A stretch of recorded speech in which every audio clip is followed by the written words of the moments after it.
afternoon, 72-degree day in Miami. Joe Robbie Stadium, the scene. A record crowd to see the AFC's final two, the Bills and the Dolphins. The winner goes to Pasadena and the Super Bowl. Two well-matched teams. Both were 11-5 on the season, each with a win at the other's park.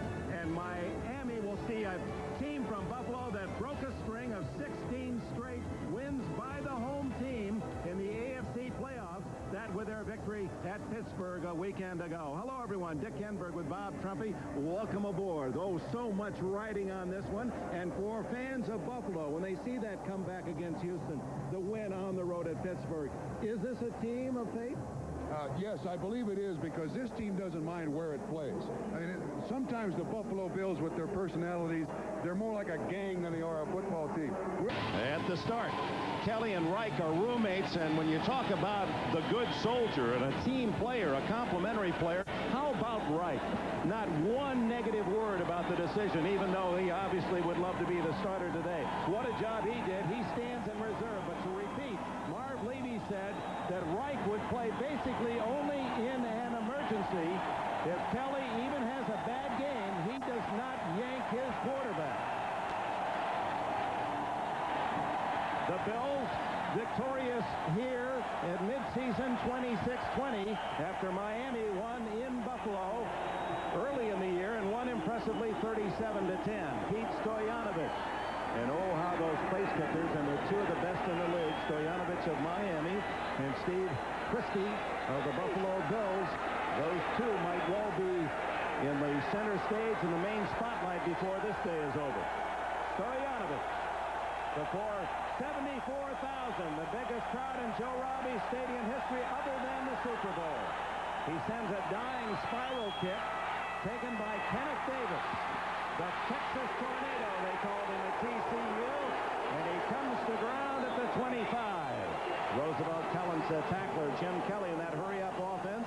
Wolford and Ballard, top and bottom, the two tackles on their way to the Pro Bowl. This is a big, tough line. Richard Hull and Parker as well.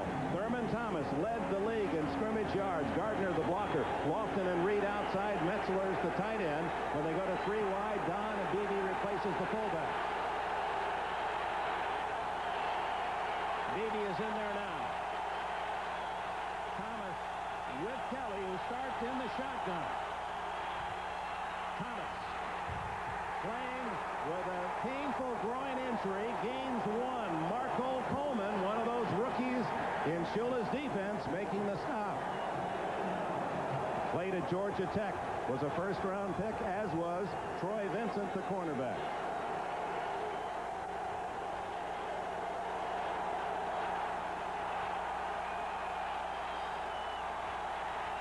Over the middle to the tight end, and Metzelaars has about 5 at the 31. Lippert Hobley, an extra defensive back, coming up to make the stop. Dick, one of the things this hurry-up offense with the three wide receivers does to the defense, it forces them into nickel. Metzelaars, the tight end, has had some big games for Buffalo, but not against Miami. On 3rd and 3, Kelly. Bad knee and all. The scramble, it'll be very close to the first down. Nose tackle Chuck Klingbeil traversing for the stop. And they will measure. Dick, I always marvel at an athlete like Jim Kelly, out for 2.5 weeks with a knee injury. The first instance to make a big third down conversion, he is more than willing to run the football for it. The crowd will tell you on this one. First down. Good spot for Kelly and the Bills, and a very important first down. Don Shula not pleased with where they spotted that ball. Decent protection here by the Buffalo offensive line. When he pumps, it draws 51 Cox away from the tackle. Kelly more than happy to run up there for the first down. Thomas. And the brilliant player from Oklahoma State, who for the 4th consecutive year led the NFL in total scrimmage yards, breaking a mark set by Jim Brown. We were told by Buffalo that Thurman Thomas was nursed this week, nursed along very gingerly. He did not do much running or carrying the ball, just trying to get himself healthy for this game. He milked out 5 on that first down carry.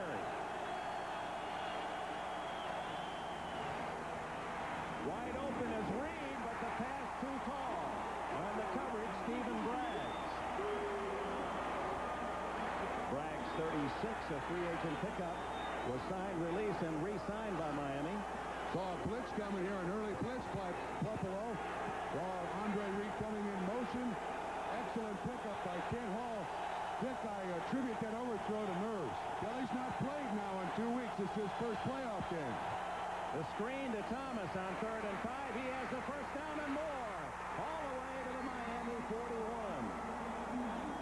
Braggs made the tackle. 19 yards on the play. Thomas so tough as a receiver.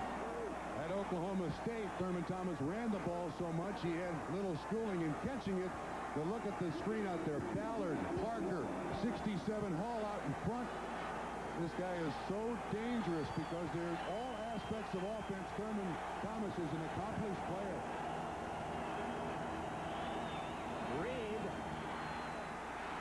And the wide receiver to the 39. A gain of a couple. Troy Vincent stayed at home, came up to make the tackle. Brian Cox to assist. So a little wrinkle thrown into the offensive plan by Marv Levy. Andre Reed, who did carry the ball 8 times during the regular season.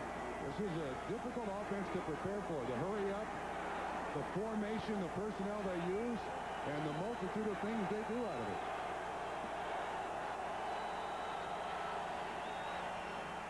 Kelly drilled, trying to hit Thomas. David Griggs, and Kelly survives his first serious hit. Dickey was not touched by a Buffalo offensive lineman. He comes absolutely untouched. Ballard and Parker, they look inside. Actually, the offensive line was correct. Your pass protection rules go from the inside out. There should have been a hot receiver for Kelly to go to there. 9th play of this opening drive.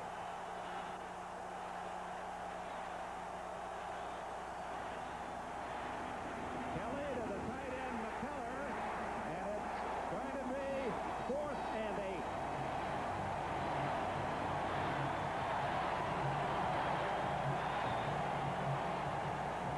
Awful lot of man coverage by Miami in this first series. He was open. Hobley, 29, was the defender, but again, Kelly just worked hard this week. He's missed a couple weeks of practice. You can expect him to be a little rusty in game situation. Yeah, but that ball should have been caught. Chris Moore, who had just a few returned on the season. Scott Miller at the 9-yard line. Moore had kicked 60 times on the season. Only 22 returnables. Time up.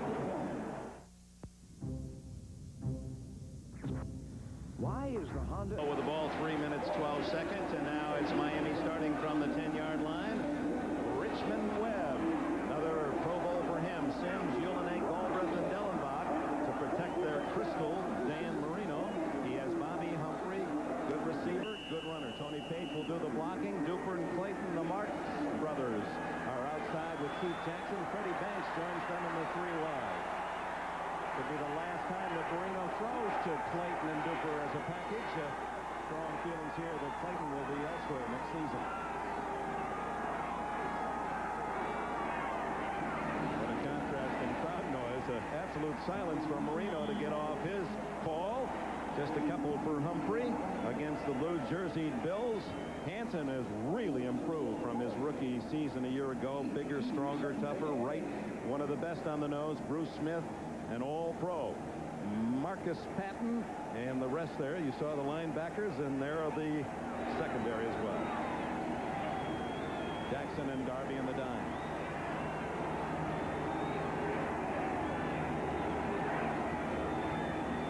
Second down and 8.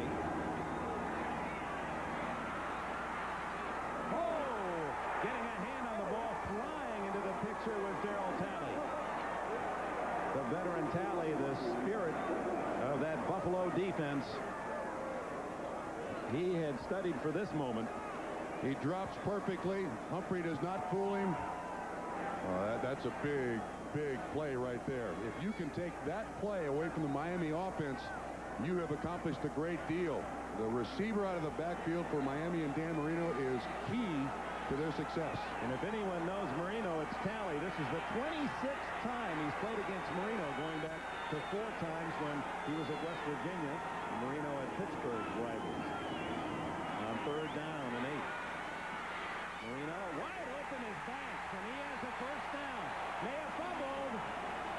signal yet. Rules, no, fumble, and it's Buffalo's ball down at the 25. Nate Odoms. He also made the hit, Dick. Odoms, like Kelly, a bit upset this weekend because he was not picked to the Pro Bowl. He's the alternate again, and Odoms has had some big numbers. Banks catches it. Odoms comes from behind, pulls it away, and the two coaches told us that turnovers were key. First one goes in favor of the Buffalo Bills in wonderful field position. Odoms, who played at Wisconsin, had 5 interceptions this year, has had 2 in the playoffs so far, and Fred Banks victimized. Right. Odoms hits Banks from behind. Banks was looking to make a big play. Never saw Odoms coming at all. Big hit.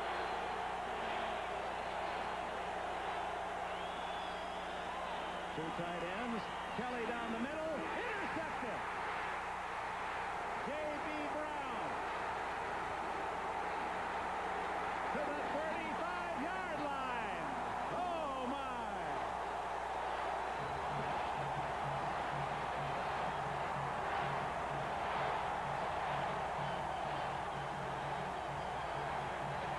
Dick, they ran a double tight end offense with 2 backs. Man-to-man coverage. J.B. Brown plays it beautifully for the pick. Miami gets it back. 10:41 left in the opening quarter. Trade-off of big plays by cornerbacks. First Nate Odoms, and then the next play J.B. Brown with a reply. On the exchange, Miami gains 10 yards, beginning at the 35. Marino. Complete at the 50-yard line to Mark Clayton, who did not catch a pass last week after 94 games in a row with a reception. That certainly gets Mark Clayton in the game. If we go back to the interception, too, thrown by Jim Kelly, one of the great things that you'll watch is J.B. Brown is staring right at Jim Kelly. He sees him set up, breaks perfectly on the ball, and the ball is underthrown. You got to lead that receiver into the end zone, and that interception helps Miami a lot right here. Nosed into Buffalo territory for the first time, Miami. Bobby Humphrey. Not much inside, a couple, maybe. Bruce Smith, one of those in on the tackle, and what a season again for number 78 Smith. Led the team in forced fumbles 3, led the team in sacks 14, led the team in quarterback pressures 22. Plus, he was the 3rd top tackler on the Buffalo roster. And he is paid the ultimate compliment by Don Shula. You have to account for him on every single play offensively.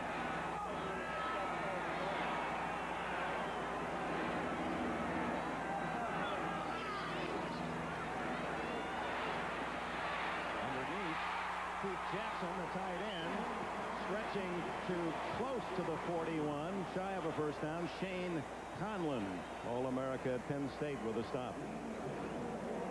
Watch Darryl Talley here. Here's Tony Page, known primarily as a blocker, but watch the job that Bobby Humphrey does on Darryl Talley. Talley, an excellent blitzer, and give credit to Bobby Humphrey. Picks up that blitz, so Marino's got time to make the completion. 3rd down, a short 2. So far, Marino 3 for 4, 36 yards. They like to throw from this formation, split backs. Hands in the play, Marino shouting left and right. And he is swallowed by Bruce Smith. May have been a fumble, and Talley recovers for Buffalo. Smith makes the big play.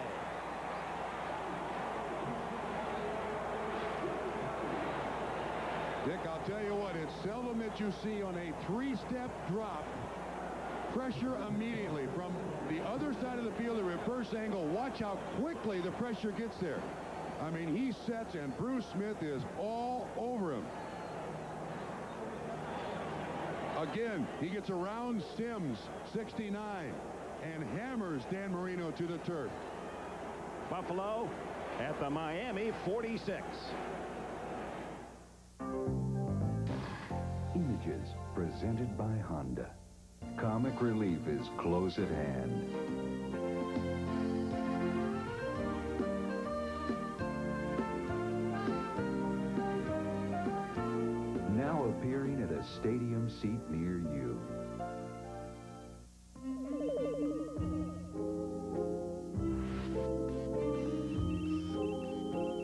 With its distinctive aerodynamic shape, anti-lock brakes, advanced engine technology, and roomy interior, the Honda Civic EX sedan is often admired by other car makers. Some we know, some we don't. Imagine... What did you get at McDonald's today? You get value in my restaurant. I mean, with 5 burgers each under $1. We're trying to give people a break every day. You get new taste.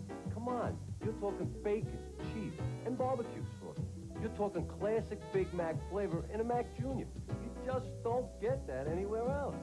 You get us, and we make sure that what you want is what you get at McDonald's today and every day, guaranteed. Again, a look at the sack. Bruce Smith down inside on Sims, the guard. And look how quickly this takes place. 1, 2, 3, Marino sets, bam. Bruce, you can't get to a quarterback much quicker than that. Thurman Thomas after the fumble. He's got 10. He's got over 20 yards all the way to the 22-yard line.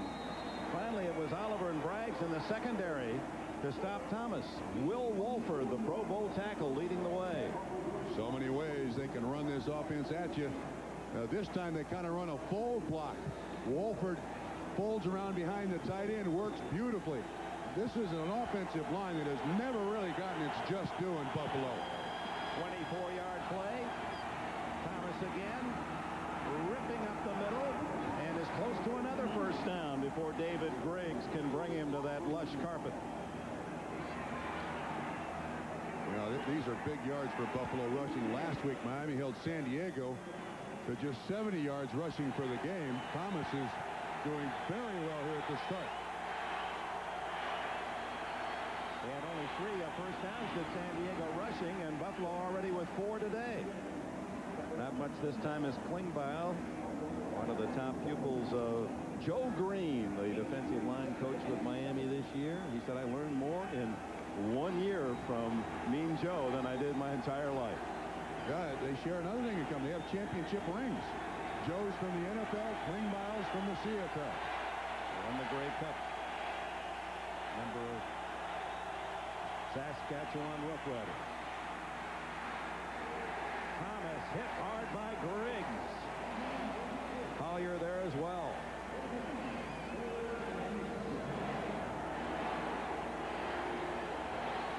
Third down and 7.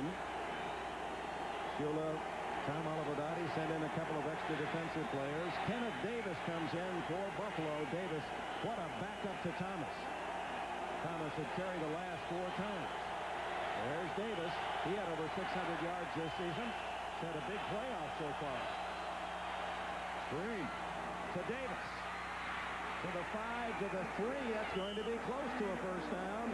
Good second effort. He was hit at the 5. Actually, you know, we said at the outset, sometimes you need breaks. Miami defends this screen very well.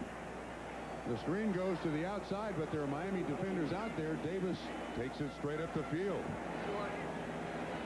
Marv Levy in his 7th year with Buffalo, looking for 3 straight Super Bowl trips.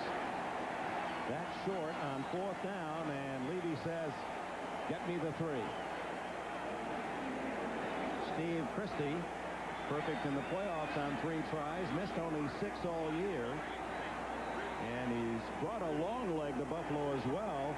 Made 10 out of 12 beyond the 40 this season. This one just an extra point. Dick, this is a young man that the Tampa Bay Buccaneers did not, I repeat, did not want to lose in Plan B. He has been a tremendous asset for Buffalo. 21-yard attempt.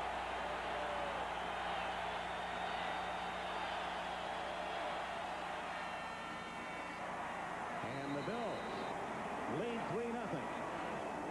Bruce Smith sack and forced fumble on Marino leads to Christie's 21-yard field goal.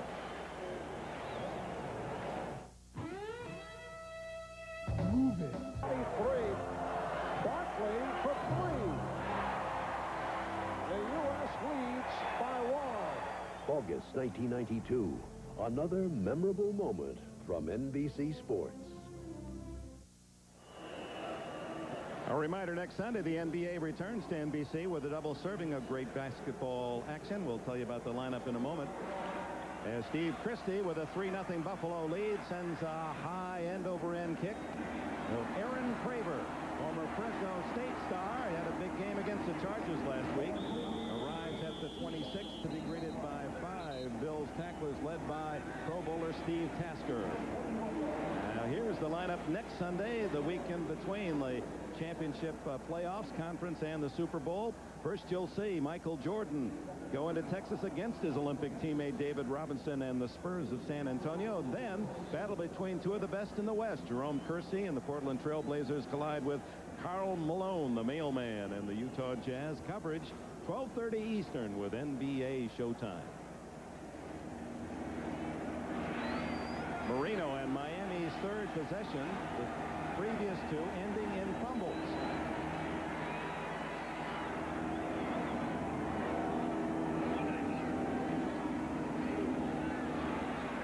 Marino guns it. First down at the 48 to Mark Duper. Bennett and Kelso with a tackle, 21 yards on the play. Well, the best thing about this catch, Dick, is that now both wide receivers for the Miami Dolphins in the game. Zone coverage by Buffalo. Duper's certainly been connected with Marino for the last 10 years in grand fashion. Just finds the dead spot. Marino has time and makes the easy completion. Duper, 511 career catches coming into the year, 59 touchdowns.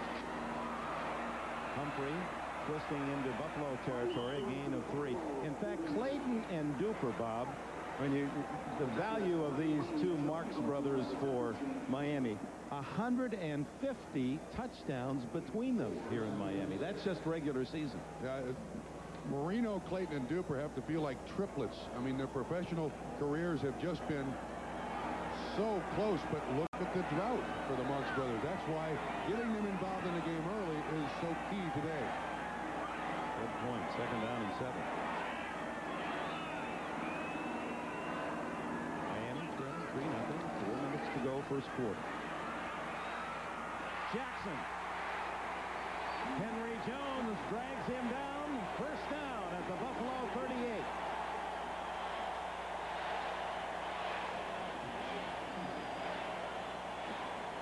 From behind the defense, remember the first game that Keith Jackson played as a Miami Dolphin was against the Buffalo Bills in Buffalo. Henry Jones, the Pro Bowl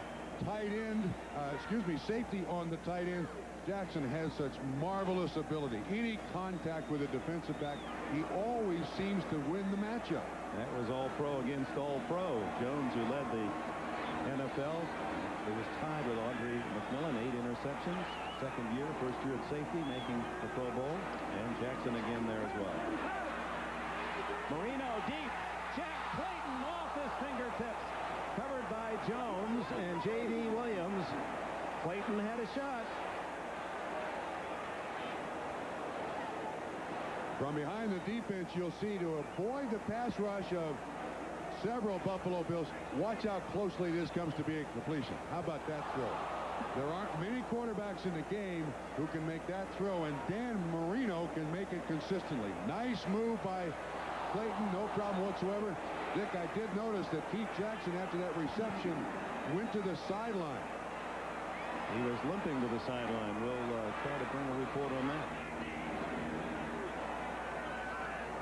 Left ankle is what we understand. Bobby Humphrey finds a little crease down to the 32-yard line as they work on that ankle of Jackson.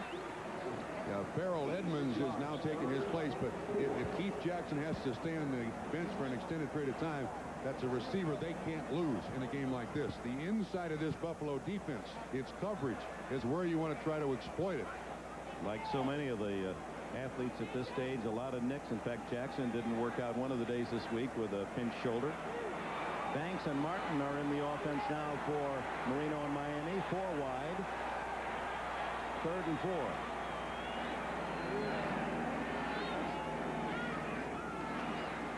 Marino captured by Cornelius Bennett. So Smith and Bennett, names well known around the league. two outstanding defenders are making plays early today. And let's see if Stoyanovich goes for the long field goal. Yes. Well, already this game starting on a different tenure than last week. This is Bennett. Last week against San Diego, no sacks. Already 2 today. You see the twist up front and the sheer athletic ability of Cornelius Bennett. He's by the offensive tackle when Marino steps up. Bennett with the athletic ability to come back and get the sack. Stoyanovich from 52. He has kicked one 58. Plenty of leg. Good!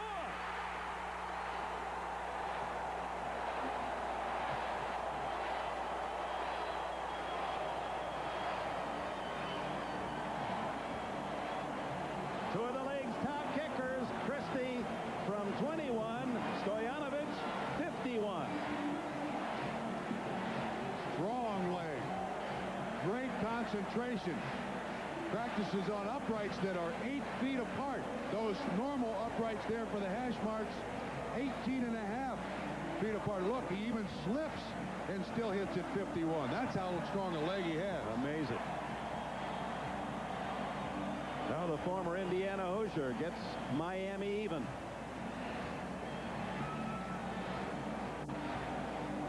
Well, we talked last week about Marino knowing time is running out to get back to another Super Bowl, and Don Shula, I'm not sure that will run out on him.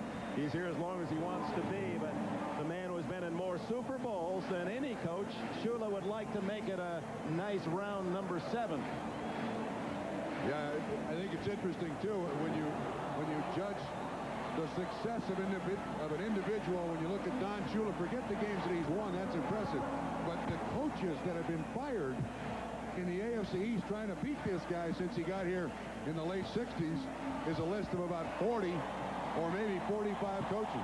Well, since Shula came to Miami 23 seasons now, 187 coaches have worked in the NFL. Yeah, and he's been responsible for making some of those moves. Got it. He's got several of those coaches on his notched on his belt. Tied at 3, just under 2 minutes to go in the opening quarter. Stoyanovich kicking the Lamb and Davis.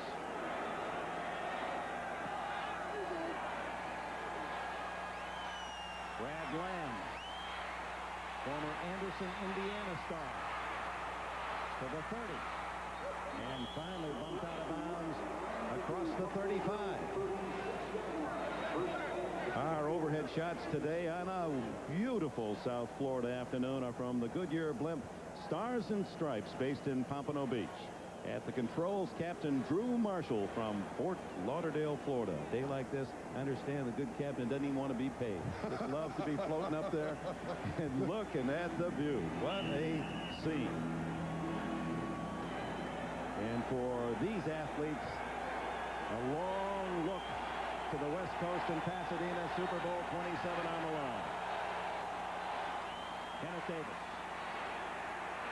What a backup to Thurman Thomas. He's got 4 yards on first down. Dwight Collier, the rookie from North Carolina, makes the stop. Well, the thing that concerns you with Davis in there, is there some recurrence of the injury of Thurman Thomas?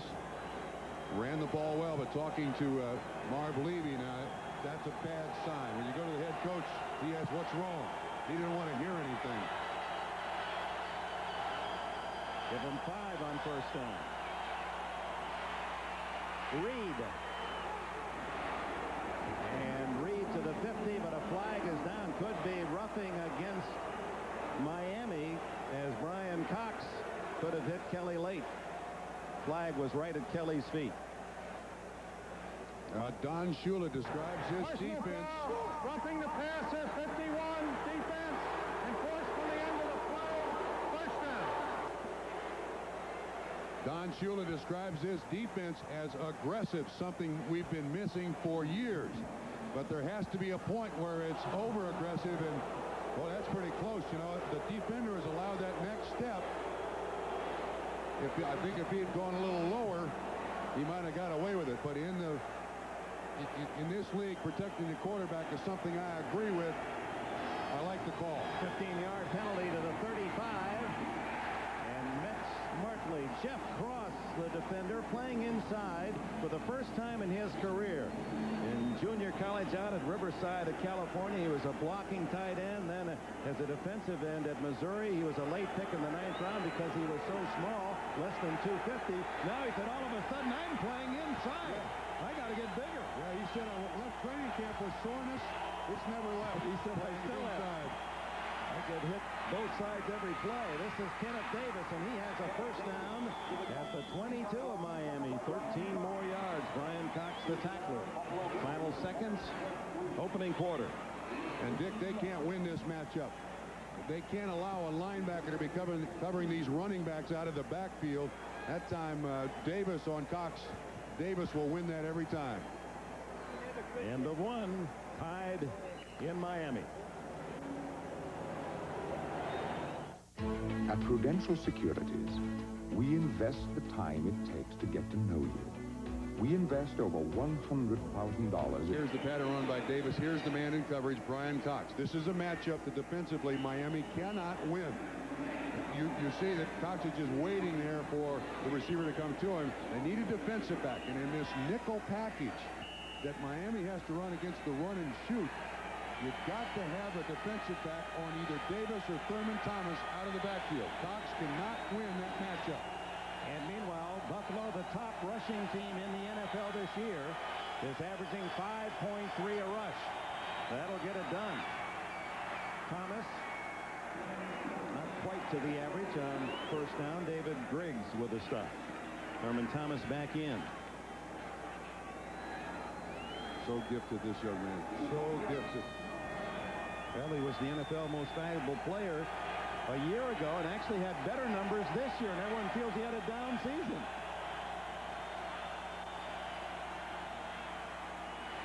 Kelly to the end zone.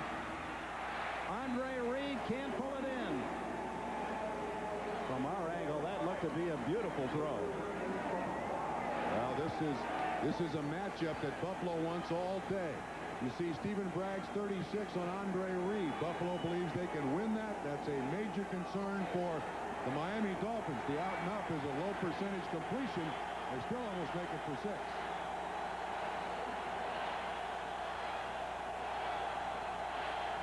Reed comes out slot left, and Braggs moves over to cover him again. Now they're in tandem as Reed goes in motion. Thomas on the screen. Thomas, touchdown Buffalo.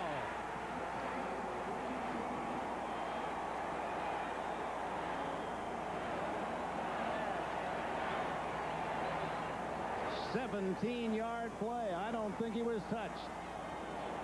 Beautifully executed, sold well by the quarterback. He looks downfield knowing the screen is coming. Watch 51, Brian Cox trying to fight through there. Again, he's the coverage guy on Thurman Thomas. Beautiful blocking out front by Chip Richer, along with other members of the offensive line. This screen system that Buffalo runs, beautiful. Steve Christie's try for point. Out of Reich's hold, and the Bills lead at 10-3. Thurman Thomas from Jim Kelly, a 17-yard play.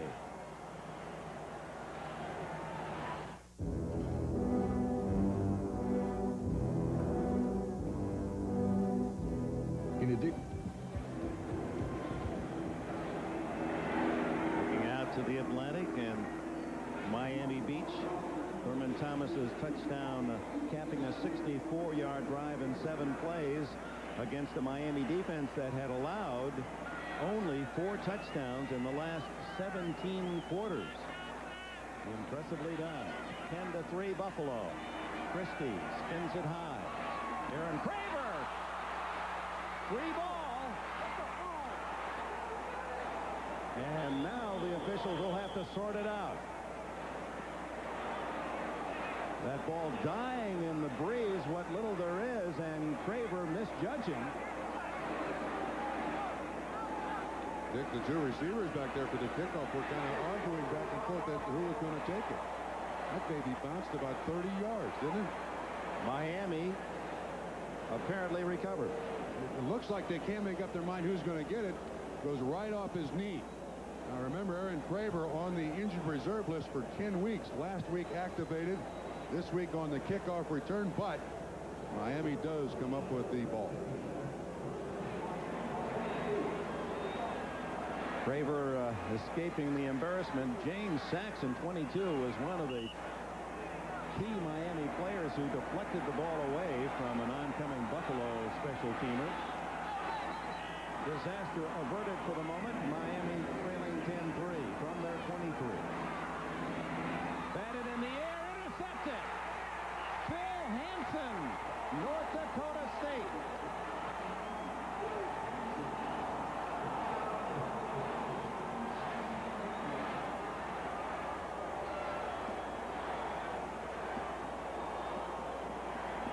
Boy, he did it all there, Dick. Got a little bit of penetration, got his hands up. Here's Hansen right here, a little bit of penetration and his hands up. He makes the hit and the catch. Now that's some reactions. What's that guy doing on defense? That's the daily double. Make him a receiver. Ball to Buffalo at the 17. This is something that teams try to do against Dan Marino. Get their hands up, pressure in his face. It's working. And the turnovers are certainly working in favor of Buffalo, too. 3 now for Buffalo, and almost one on the kickoff return. Flags go down as Kelly takes the snap. Jeff Frost, 91, on his back. False start, left side of the line. Before the snap. 5 yards, first down. That will serve to the crowd's interest that they perhaps helped with that false start. As you see Hansen, a farm boy from North Dakota, make that big play. About 1,500-acre farm. He says, that's where I'm going to go with my money. Put it right back into agriculture. Guys that size and that weight aren't supposed to have that kind of athletic ability, but you can find them everywhere in the NFL. Thurman Thomas to the 15-yard line behind Jim Richard. J.B. Brown, the cornerback, makes the stop. And Thomas, in this first half, moving close to 100 yards total offense. This is the counter. Richard, 51. Parker, 65. Thurman Thomas uses those blockers so beautifully. If Miami can't stop that play, they have no chance today. Thomas hit at the 15 by Collier, and that'll bring up third down. Thomas already with 91 yards in this opening half. Miami with a total of 70 yards of offense. And remember, in the 2 games that the teams played this season, Dick, Thurman Thomas had a total of 87 yards rushing in the 2 games. Trailing 10-3, big play for the Miami defense. Kelly hand delivering the audible. Thomas caught in the backfield. Larry Webster, a rookie from Maryland, a third-round pick, number 79, got him around the ankles. Dick, I can see why they tried to put in the audible there. The Miami Dolphins come with the 47 defense. Defensive backs all over the field, including here, and they try to run a trap up the middle, but the defensive line does a good job and stops it. They're trying to take advantage of that 47 look. Couldn't pop Thurman Thomas through there. So here's Christie with a 33-yard attempt, trying to get 3 out of Phil Hansen's interception.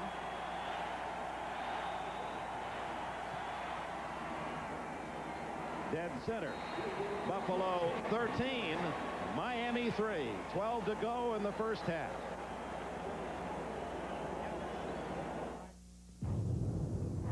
Mazda, it just feels right. By Budweiser, the king of beers. With that fresh, pure, natural taste, nothing beats a Bud. By John Newbean and Company. Quality tax-free investment since 1898. And by Federal Express. For documents, packages, and freight worldwide, our most important package is yours. With Bob Trumpy, Dick Enberg, welcome back to Joe Robbie Stadium. Capacity 74,000. They set a record for a Dolphin game last week against San Diego, 71,000 plus, and they figure they're right near that 74 mark today. Only the Super Bowl a couple years ago when the 49ers rallied to beat Cincinnati with a bigger crowd. 13-3 with 12 minutes left in the half, and Craver will take the touchback on this one. First down for Marino at his own 20. Well, we invite you to be with us tonight on NBC. Our friend Tom Brokaw with a 1-hour NBC News special from Hope to History as they follow the road to the White House for the Clintons. That'll be followed by all-new eyewitness video. And don't miss the riveting NBC world premiere movie, Marked for Murder. Killer turned cop, a walking time bomb ready to explode. No man can control him, but one woman can. Marked for Murder, NBC tonight. Don Shula not pleased with his team's effort and may feel fortunate to be down only 10, considering the fact they've given it up 3 out of 4 possessions. Marino starts from the shotgun. 4 wide receivers. Batted down again. This time it was Bruce Smith. So they're getting in Marino's face. And that's the key to stopping the quick trigger of the Miami quarterback. 78 on 78, Pro Bowler on Pro Bowler. Smith jumps inside. There's always help for an offensive lineman or any offensive lineman on Bruce Smith, but if you can't get to Marino with that quick release, what these defensive line coaches have learned, get your hands up. Let's knock the thing away. Last 2 passes he's thrown, deflected, intercepted, deflected. I used to block some shots there in Norfolk in high school when they won the state championship in Virginia. Sure to block one against Marino.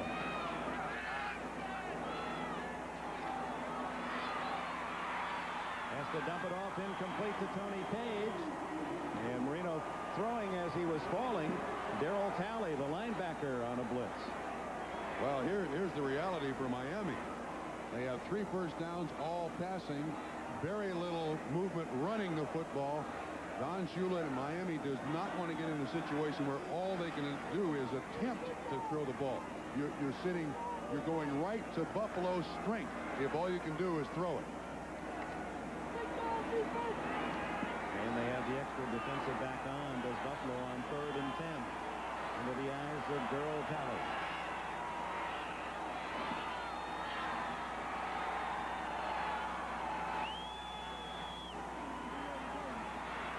Fake inside, and then the ball flops incomplete as Marino hit again as he threw. Cornelius Bennett. And boy, is this a concession on the part of Miami.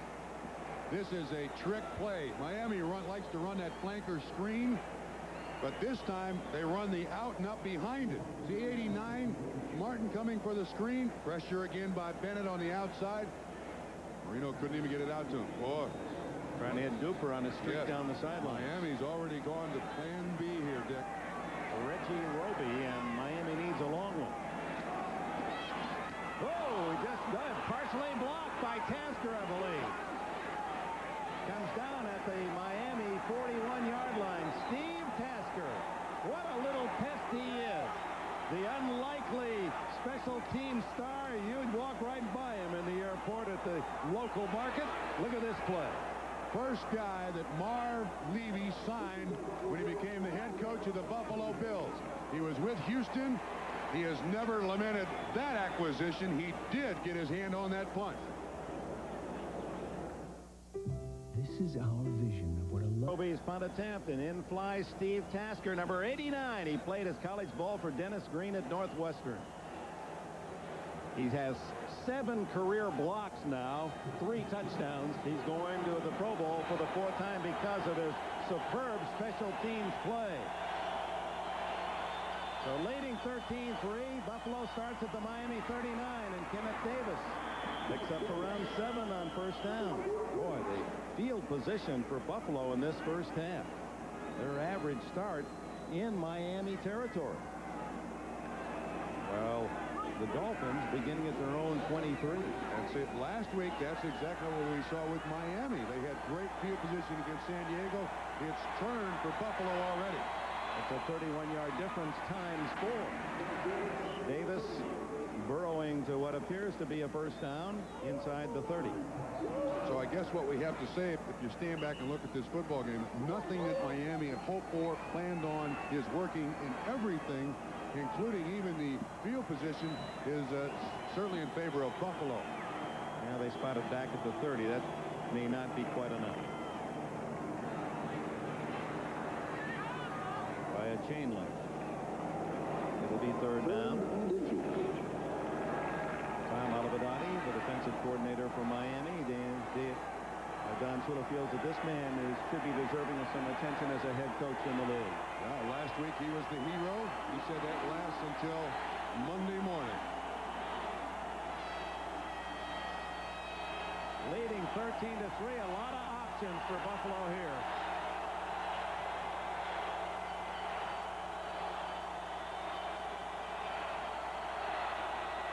Nothing tricky. Just Davis. Caught from behind. He's inside the 20-yard line. Troy Vincent's speed to make the shoulder tackle from behind. Dick, you said a lot of options here. One of the things a play like this generally shows is where you feel your strongest offensive linemen are.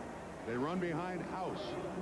Howard Ballard at 330-something. Where 16 in Triple E pushed them all over the field.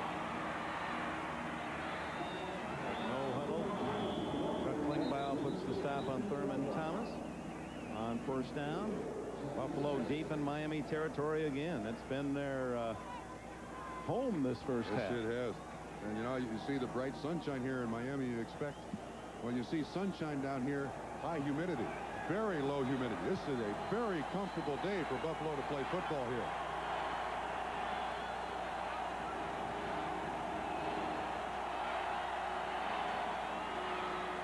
Kelly looking for a secondary receiver. Flag down. Touchdown to Reed if it counts. Andre Reed. But they'll bring it back, holding Buffalo.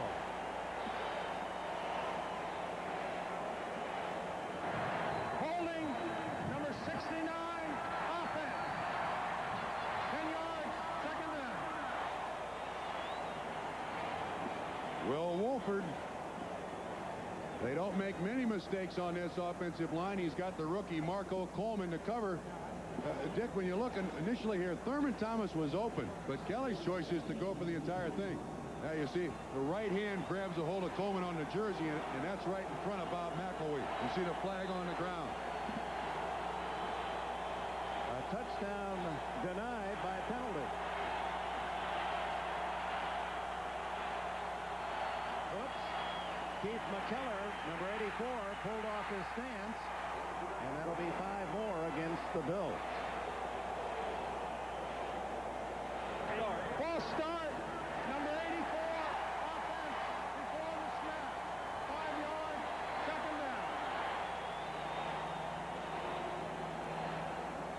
A little anxious. Almost looks like he's turning around to see if they changed the play there. It did.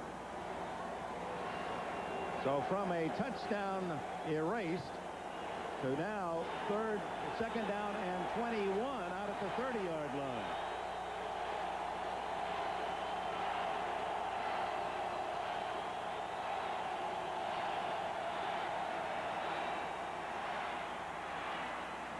James Lofton, the veteran from Stanford, who now has 750 career catches in the regular season, tied with his coach Charlie Joyner for number 3 all-time, and has more yards receiving than anyone who's ever played the game.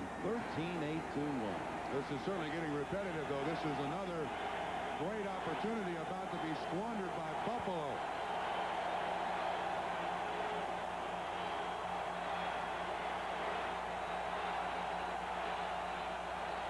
Thomas into the pattern, but it's to the tight end, McKellar, incomplete.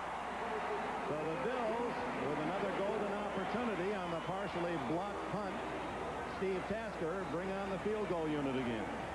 With the way they've had the field position in their favor, the turnovers in their favor, to just be attempting their 3rd field goal here, you can't miss opportunities like that in a conference championship game, no matter how inept to this point the Miami Dolphins offense has been. For Christie from Oakville, Ontario, where he was a member of Canada's Junior World Cup soccer team, a little longer this time, 38 yards. Hooked it. No good.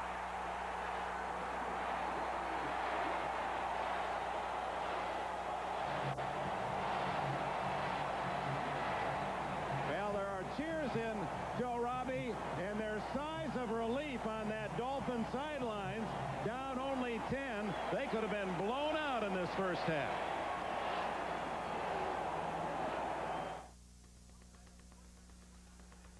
Is brought to you by Mitsubishi, bringing you a full line of award-winning automobiles.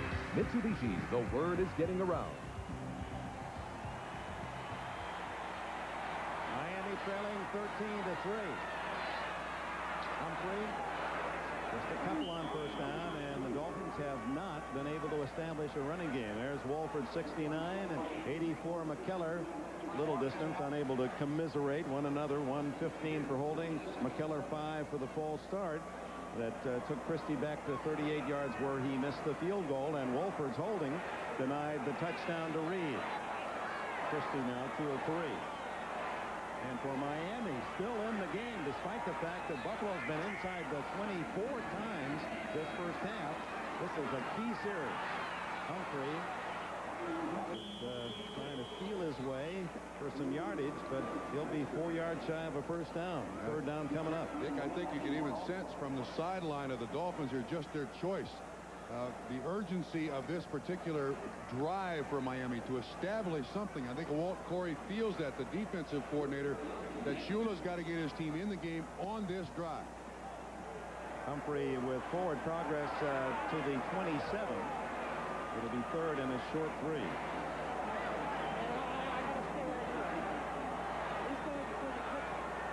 4 wide. One of those being Keith Jackson. He's the slot on the right side. Underneath, complete to Clayton. And Clayton protecting the ball as Biscuit Bennett rips him down. First down.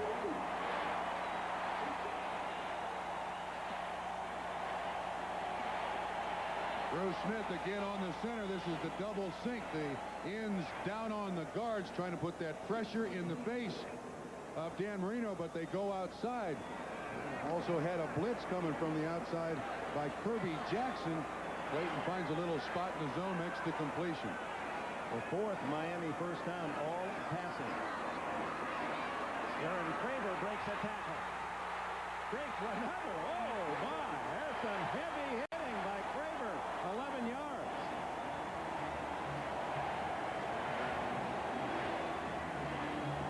Last week he emerged. 72 yards rushing. He weighs 217 pounds. You can see the strength in his legs, and Mark Kelso knows this guy will hit you. Craver, told you, an expert in the draft. He's got it all figured out the first round this year. And he's happy he's finally figured out what to do right here in Dolphin country. He's been a disappointment till last week. Marino play action, plenty of time. Jackson unable to pull it down. Tally on the coverage.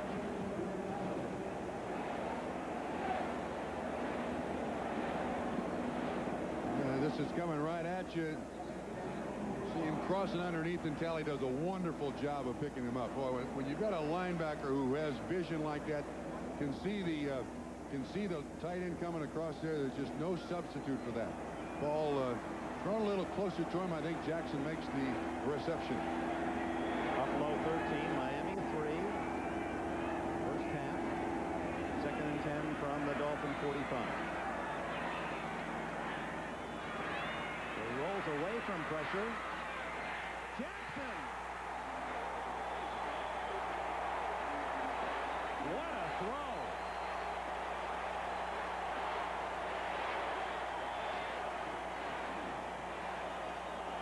Again, now Miami taking advantage of linebacker coverage on a gifted tight end like Keith Jackson. It ends up being Shane Conlon as he releases from the line of scrimmage, 58. Shane Conlon can't handle Keith Jackson in that situation, and Marino throws it beautifully. 24-yard play, the biggest by the Dolphins today. First down at the 31. Marino now hitting 50%, 7 out of 14. There's also the deepest penetration by Miami. Down by 10. The toss back to Marino, and he can't get it away. Not fooled a bit was Darryl Talley. He was waiting for it, and then Bruce Smith to finish the job. You know, we mentioned it, sometimes you need luck. Well, Miami calls his plan to a blitz. And if the blitz is not there, Talley is not here to get Marino. Bad luck for Miami. And a good effort by Darryl Talley. Good players seem to bring good luck. Yes. They call out a half apiece. Talley and Smith share the sack.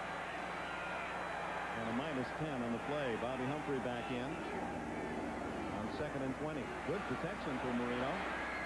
Into a crowd, and Humphrey able to snare it. 3 Bills right there, and that didn't give Marino much to shoot at, but he hit the bullseye. It didn't discourage him from throwing it, did it? This young man with his release. Sometimes quarterbacks they fall in love with their arm, you know, and they think they can throw it between fingers, under arms. These guys nowadays, they accomplish that. I mean, you almost needed a ticket to get that ball in there, and it made it. I bet our guest John Elway enjoyed that. That's the kind of gun that he'd fire through there. Miami, though, 3rd and 15. Deep. Tony Martin. Off his fingertips at the 5. J.D. Williams, the defender. That is the 3rd ball that's bounced off the hands of Tony Martin. He's got the gloves on. They're probably a fashion statement more than a useful tool on a day like this. Marino throws it pretty darn good. But it is an incompletion. At the 36, this would be about a 53-yard field goal attempt. Stoyanovich is not on. Roby, who likes to aim for the 10-yard line, doesn't kick for the corner. Just tries to parachute it, and he hit this one too hard. On the goal line, and it'll be touchback Buffalo, and the net on that one is only 16 yards.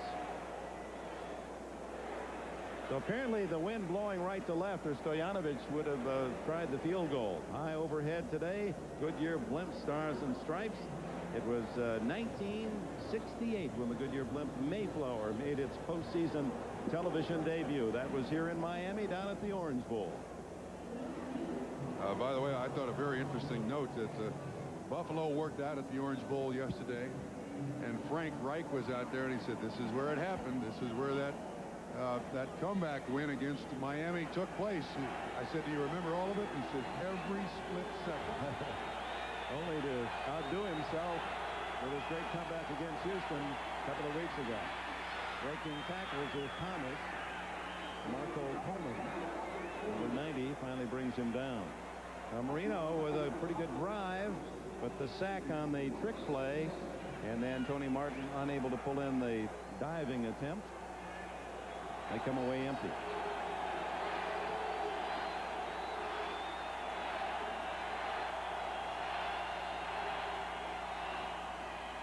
Kelly into the flat.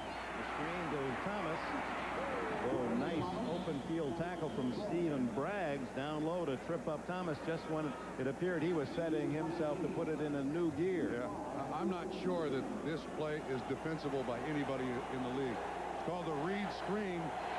We'll try to give it to you later, but it was just beautifully executed there by Buffalo. Kelly just reading a linebacker, deciding whether to throw it on the screen or throw downfield, huh? Here's Thomas for the first down at the 32-yard line. Collier with a stop. And we mentioned the previous play, so much of this offense involves Thurman Thomas. His threat to do the screen, to run the circle pattern out of the backfield, to carry on the draw, to carry on the counter. He's so much a part of this offense.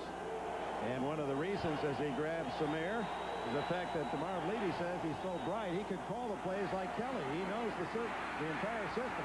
Kelly caught from behind, and you just hold your fingers crossed if you're a Buffalo fan, as Kelly on that bum knee struggling with all that power chasing him down. And that takes us to the 2-minute timeout. You sure no one else has this? No way, Chief. It's the next big thing from Japan. We found it first. We ordered 50,000 of them from Tokyo. They'll be here in a week. A week? A week. And no one could get it here faster. Santa couldn't get them here faster. Federal Express can with Express Freighter, the only way to get shipments from around the world sent overnight to you by 10:30 the next morning. By this time next week, everybody in the company's gonna know our name. Santa couldn't get them here faster. Express Freighter. If you don't use it, your competition will. This could be the biggest shot of Jeff Sluman's career. What do you think? I think you're right. Diet Dr. Pepper does taste more like regular Dr. Pepper. Diet Dr. Pepper. The taste you've been looking for. At John Nuveen and Company, we know the best resolutions are the ones you can keep. Ask your financial advisor how you can increase your spendable income with Nuveen tax-free investments. Or simply call this number.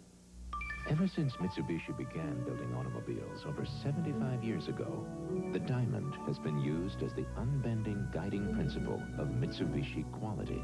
The name Mitsubishi means 3 diamonds. And for its diamond anniversary, Mitsubishi created the Diamante, a luxury performance sedan that is brilliant in every facet. The Diamante from Mitsubishi. Lease a 93 Diamante ES, just $299 a month. Good afternoon, everyone. American warships have launched cruise missiles at targets south of Baghdad, we're told, from the Pentagon now this afternoon, and apparently those targets are very close to the capital of Iraq itself.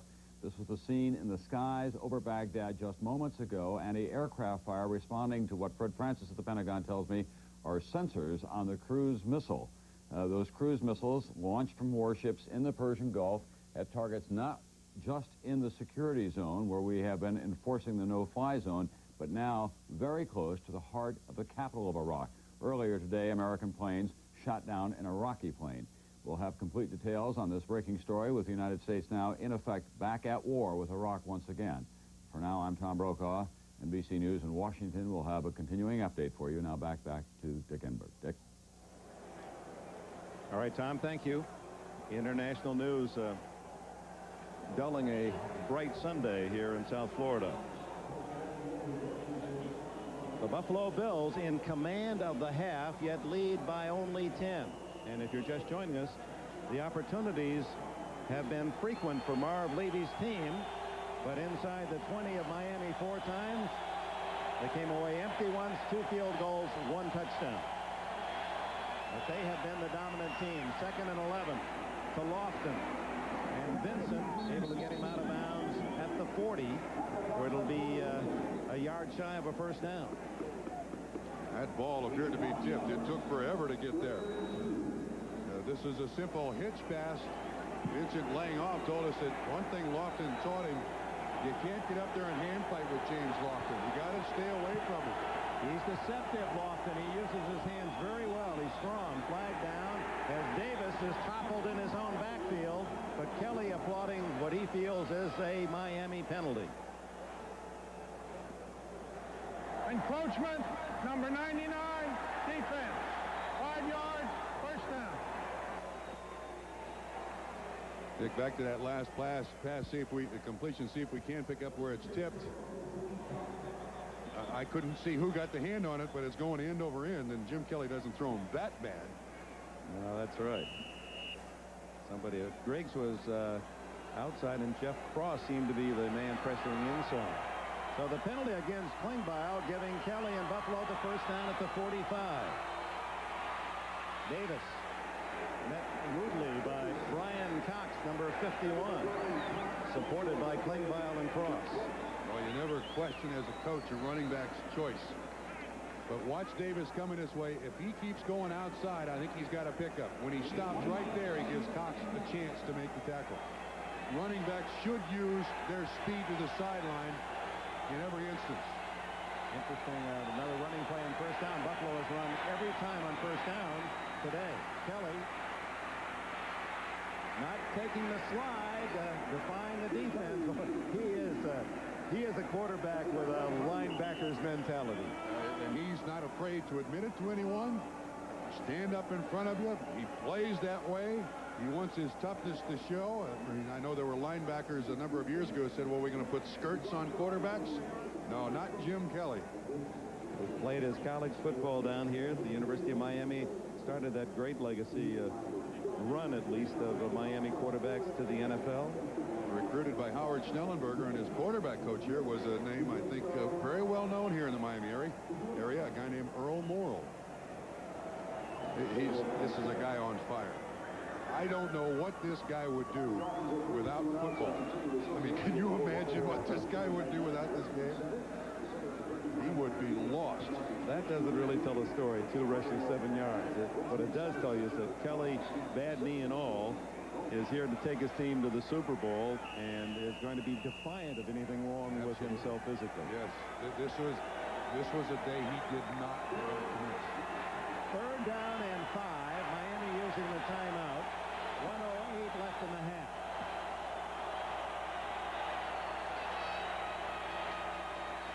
It's to Thomas, and he's wide open. 1st down at the Miami 37. Boy, out of the backfield, gave a little fake inside and darted outside, wide open for 13. The defensive back falls down. Here's the coverage man on Thomas out of the backfield, and when Thomas runs to the outside, the defensive back loses his footing, turns inside, makes a huge mistake. Braggs finally get out there to assist on a tackle. The linebacker again was Cox. They can't keep trying to do that. This offense will wear out those linebackers in coverage. We were in San Francisco when Buffalo outscored the 49ers earlier, and they were using Thomas against those Niner linebackers effectively. Great protection. Now the long throw, intercepted. Louis Oliver. Don Shula scolded him last week about his antics after the interception, and so he's much more reserved today. A big save by Oliver, who intercepted Kelly 3 times in the game up at Rich Stadium early this season. Dick, I think the receiver also makes a mistake here. Don Beebe is the intended receiver, and he breaks inside the cornerback, which allows Oliver, the safety, to get over in coverage. You see there? The fade patterns are designed to go outside the defensive back, now inside the defensive back. He kind of out-tricks himself here. He goes inside, and Oliver's waiting for this one. Kelly with a career high 19 interceptions this year.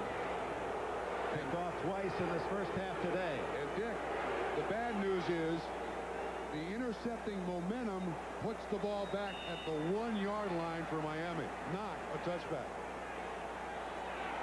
Well, they actually put it on the 2. Okay. Does it make you Dolphin fans feel any better? And Humphrey is protecting the ball out to the 5. And deep in their own end and time running out, final minute. Don Shula probably doesn't want to take any chances. But what about Buffalo? They did call a timeout. Yeah, if they can get Christie's got enough leg here that if they can hold him for 3 downs, they'll take another field goal. And if they had the opportunities in this first half. You don't get opportunities like Buffalo's had in a football game. On the road against Miami. Goodness. Jim Kelly after the interception.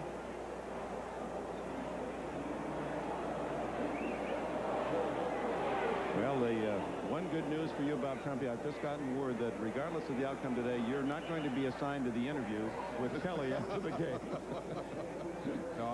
That, for those of you who tuned in late, and there have been false reports that there was a shouting match between my partner and Kelly yesterday. We were there to witness it all. And Kelly was not a happy camper, but it certainly was no shouting. He just has been worn down by the pressure of this week. People saying, well, should you be starting? Should Frank Reich be starting? And Bob Trumpy said your ego is your strongest point, and he took it the wrong way.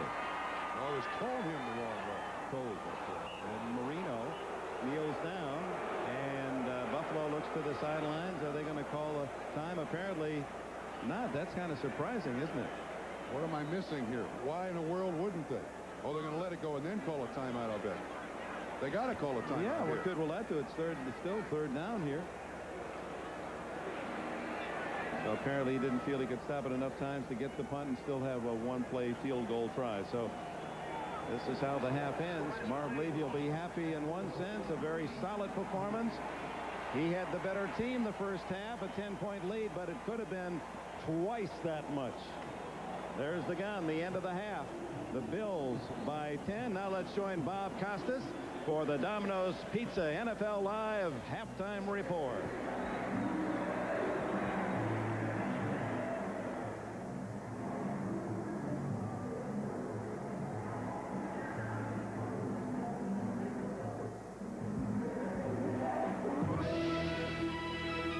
This is the Domino's Pizza NFL Live halftime report. And Bob Trumpy, the Dolphins started 7 series at their own 20. Buffalo started an average 50-yard line. That's 30-yard difference times 7. That's 210 yards of real estate. So in every way, Buffalo should have a huge commanding lead, but they don't. Yeah, and as the guy said at halftime, I mean, that's the one saving grace. Work, but they never work this good. Watch the motion by Andre Reed draw a man out in coverage. The 3 linemen get out on this screen. It's beautifully sold by Jim Kelly, and there is absolutely no Miami Dolphins there to make the tackle.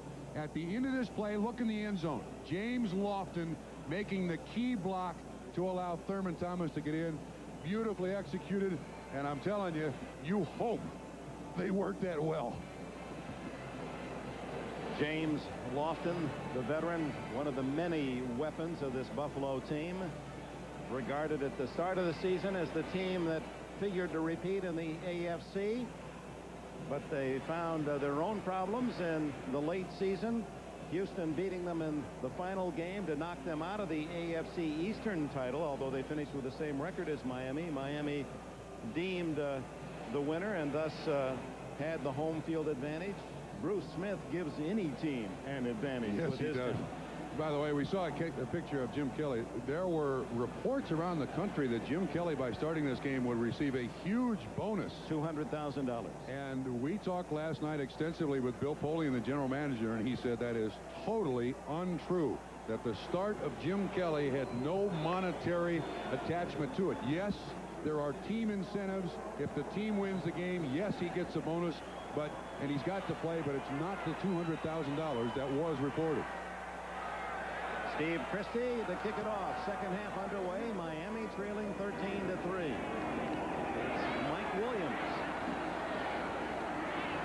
Williams fumble at the 24, and Buffalo says they have it. They do. My goodness. So the problems for the Dolphins continue. The Bills again force a play, and they present Kelly with the ball inside the 25 of Miami. We should see the entire thing. I think Carwell Gardner eventually comes up with this ball. Pike, 94, makes a hit. Gardner makes the hit.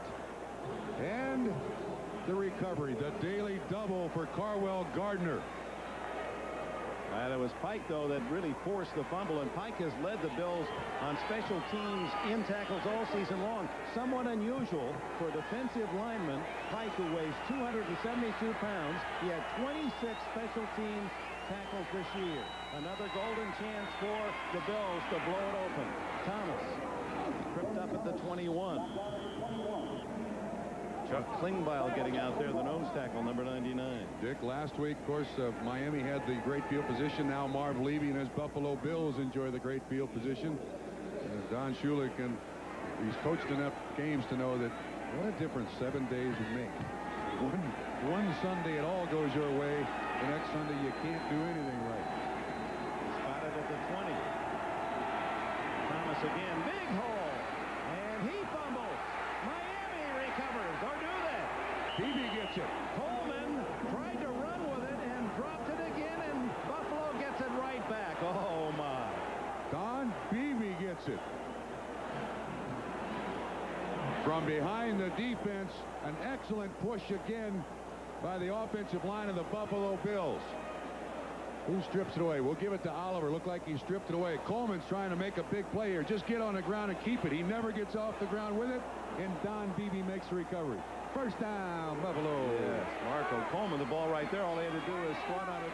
It was Miami's ball. He tried to pick it up and run. Didn't pick it up at all. Rookie mistake. So it is going all Buffalo's way. Miami with a chance to reverse the trend. Thomas doesn't get much as Jeff Cross is there to welcome.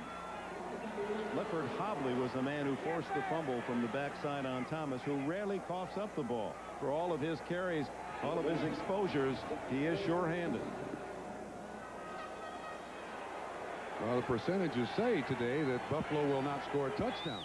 They've been in here and gotten field goals. Thomas saving a touchdown was Lewis Oliver. He was the last Dolphin left.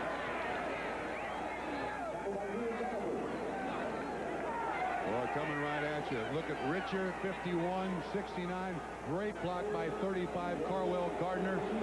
Thurman Thomas sets up his block so beautifully. You can't coach it. And he leaves the game. And who is this other guy coming in here? Kenneth Davis? Who's he? They like to use him on the goal line, and they also like to use the pass to the lineman, Mitch Farrat, who is an eligible receiver lined up on the left side. He has 3 touchdowns this year.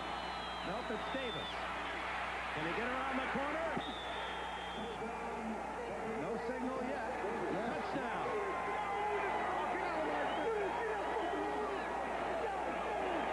Davis using his speed. He's actually faster than Thomas. In fact, he says the linemen say, slow it up. Don't be quite so quick. Let us set up the blocks. That little step inside, that little hesitation just freezes the defense. And then it's a foot race with Griggs 92 to the sideline. And the official right there in front puts his hands up. Well, they take out Thurman Thomas. They put in Kenneth Davis. And he makes an all-pro run for a score. So Mike Williams' fumble on the kickoff return to start the second half becomes 6 points. And here's Christie trying for 7. And it took Buffalo just 2 minutes to get the job done from 24 yards out, although Thomas had fumbled. And apparently Miami had a recovery in its grasp, but Marco Coleman trying to do too much, perhaps. A rookie mistake. Davis leaning across the goal line, and Buffalo leads 20-3. It takes strength to go climbing 7 days a week. Brought to you by Chevy Trucks, the most dependable, longest-lasting trucks on the road. By John Nuveen and Company. Quality tax-free investment since 1898. By Diet Coke, as a reminder to taste it all. And by the card, the American Express card. Don't leave home without it. Welcome back, Marco Coleman, number 90. He had the ball there to stop Buffalo and left it behind.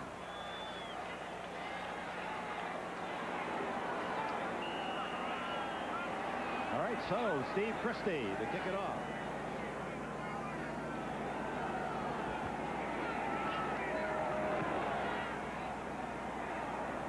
Williams is going to get another chance on the run. He's toppled across the 25 by Gardner again. We saw him looking on the sideline. He wants to make the big play now. You see the ball jarred loose. Coleman gets it, goes down. Now they give him 90 for a reason, Dick. And 90 has nothing to do with getting up and suddenly being 32. So when you get a chance to get on the ball, pal, get on it, stay right there. We'll take possession. You're not going to be a running back. He's been a top rookie defender. And the kind of talent that now will have to think about the mistake and have the opportunity to make amends.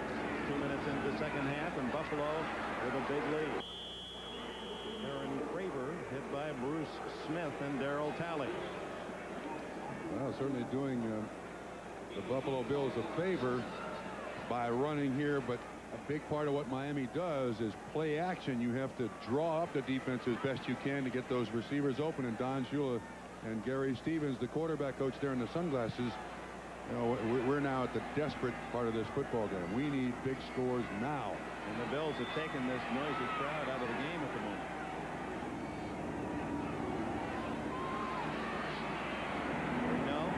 Through the hands and almost to Duper. Clayton to Duper. Incomplete at the 45. But it just seems to be every play has a mistake written on it for Miami. It is not bouncing Miami's way. It has not since the game began. I mean, this goes through a lot of hands here. Both Clayton and Duper appeared to have a decent chance to pull it in. Bobby Humphrey in on 3rd down and 8. And Miami 1 for 6 third down conversions today. Buffalo, by the way, 6 of 10. Banks in motion, 4 wide receivers. Incomplete to Humphrey, and it was well read by Talley. Boy, Darryl Talley did his homework. He seems to be where the ball is on almost every play. He's backing up the line of scrimmage. They've got 6 defensive backs in the ball game. And with one running back, I mean, Talley's got coverage on that running back. You're going to see him. He's right in front of Dan Marino. See him just sitting there looking. And then try to get it to Humphrey. The toughest part of Darryl Talley's weekend so far has been surviving Bruce Smith's snoring. That's right. Line drive returnable by Roby. The Bills relied on a fair catch. One of their rare mistakes is just acquired reactivated Chris Hale comes up with it. Domino's presents something for nothing. Now you get free. Brought to you by Domino's. Call Domino's Pizza now, and you'll be enjoying free twisty bread and a free garden fresh salad with a large one-topping pizza when the game is over. Welcome back. Just under 12 minutes to go in the third, and our thanks for today's overhead shots to Captain Marshall and the crew of the Goodyear Blimp.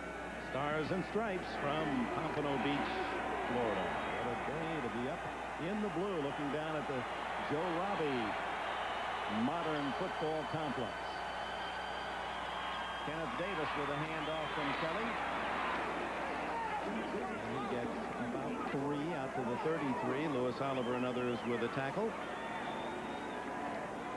Well, the good thing about the Dolphins when they're in this situation is they got a good enough group of defensive backs, big hitters. They can jar the ball loose. That's the only way Miami's going to get back in this football game. Turnovers and turnovers now. Kelly over the middle to Reed. And he's close to the first down at the 40 as Stephen Bragg, who has been his shadow throughout the day, number 36, makes the tackle. Bragg's cut twice by the Miami Dolphins already this year. Tried out twice with the Washington Redskins. Originally cut from the Cleveland Browns earlier this season. And you can see Andre Reed just running a little slant. Braggs does make the tackle, but this kid, Braggs, has been around the NFL this year. Not quite enough. It'll be third down for Buffalo. Dick, it'd be interesting to see here. Buffalo likes this hurry-up offense, how they use the clock here. There is no reason to be in any hurry. See if they can be a little more deliberate here with that left to go in the third.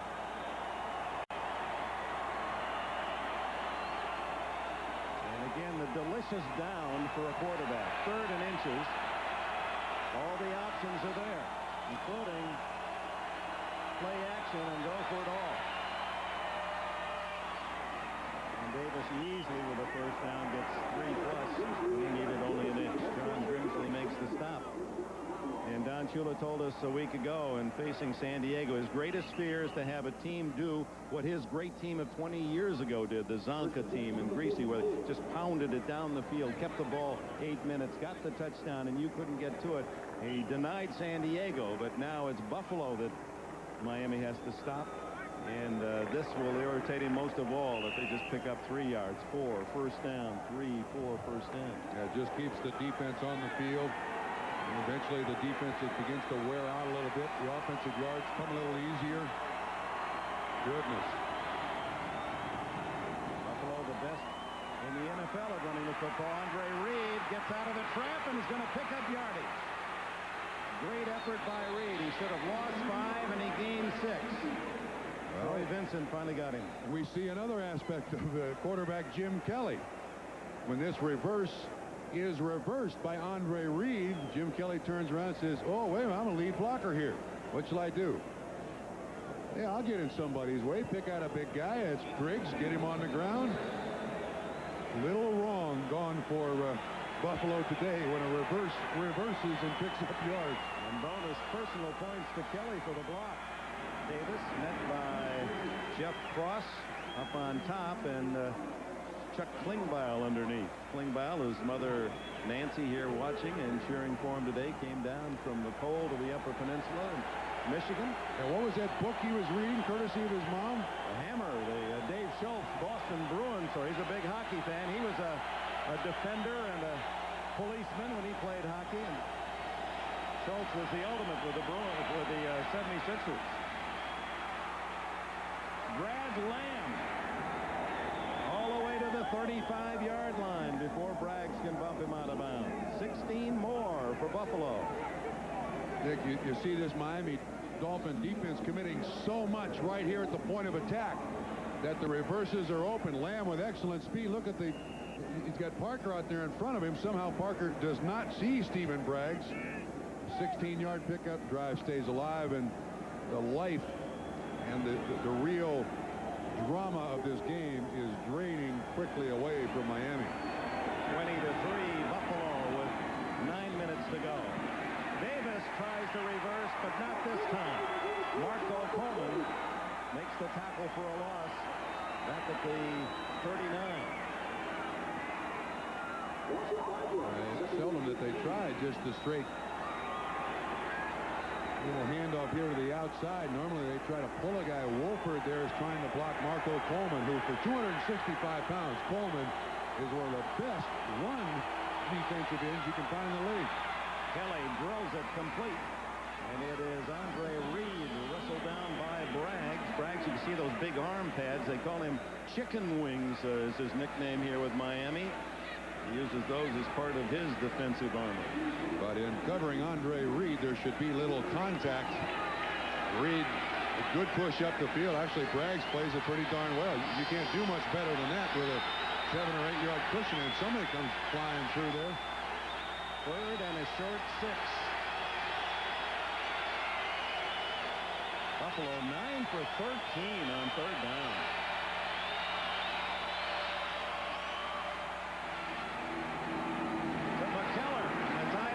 First down at the 19, and a great throw by Kelly.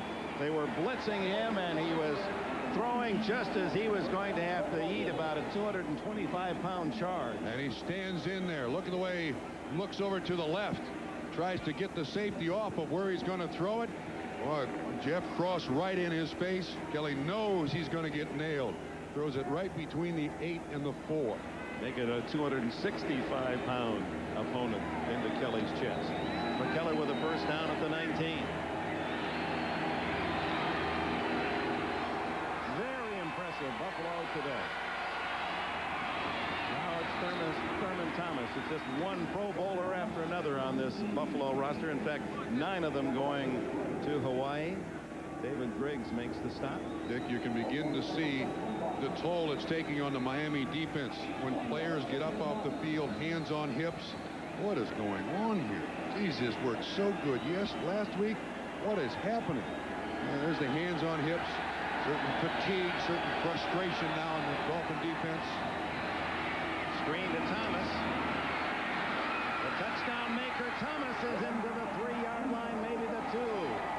Larry Webster saved the touchdown, and a big block from Pro Bowler Will Wolford, 69. This is the same screen they scored on. The only thing is they didn't have Reed go in motion. It even beats the blitz.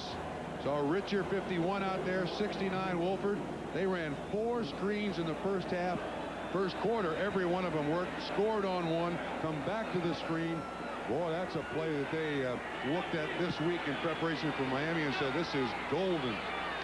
Thurman Thomas with 157 yards of offense for Buffalo today. He has outgained Miami by a bunch. Well, Gardner, a rare call, did not surprise Miami, picked up a yard. Gardner, who had a couple of touchdowns this season but didn't carry, but just a handful, had 166 yards. This is a position where Mitch Farrat, John Fina, number 70, is another guy who becomes eligible. You lobbied for him earlier. The Pitbull, he wants to be a wrestler after his NFL career. He said, probably, I asked him, good guy, bad guy. He said, with my looks?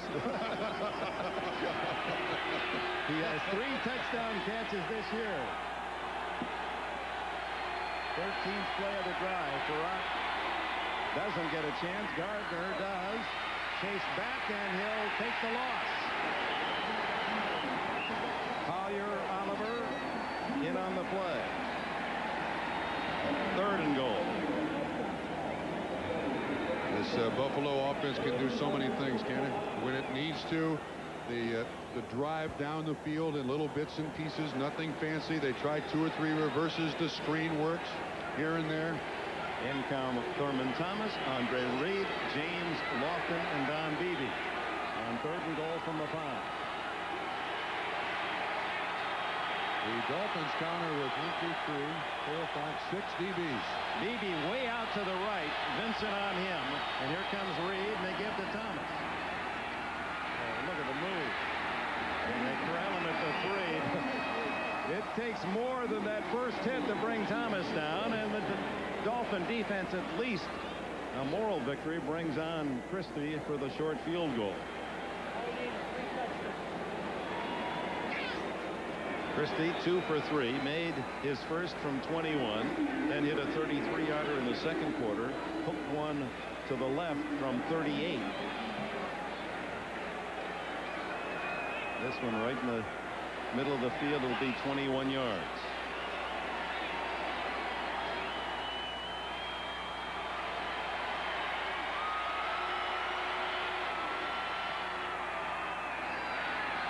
And the Buffalo count up 3 more. Bills 23, Dolphins 3. It's almost a 3-touchdown lead with 3.5 left in the 3rd. Christie, it's high and fairly short. Aaron Craver met by Mark Maddox, Northern Michigan, and we'll take a timeout. 3:18 to go in the 3rd.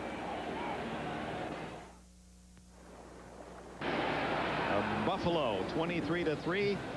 They've tried 4 field goals. They've been intercepted twice inside the 5-yard line and still lead by 20. And look at this. They were down 28-3 to Houston after the first half of the first game of the playoffs. Since then, 85-16, they've outscored the opposition. And the defense, since that first half against Houston, has not given up a touchdown. That's 2 full games. Field goal to Houston in that second half, and a field goal to Pittsburgh last week, and just a field goal today.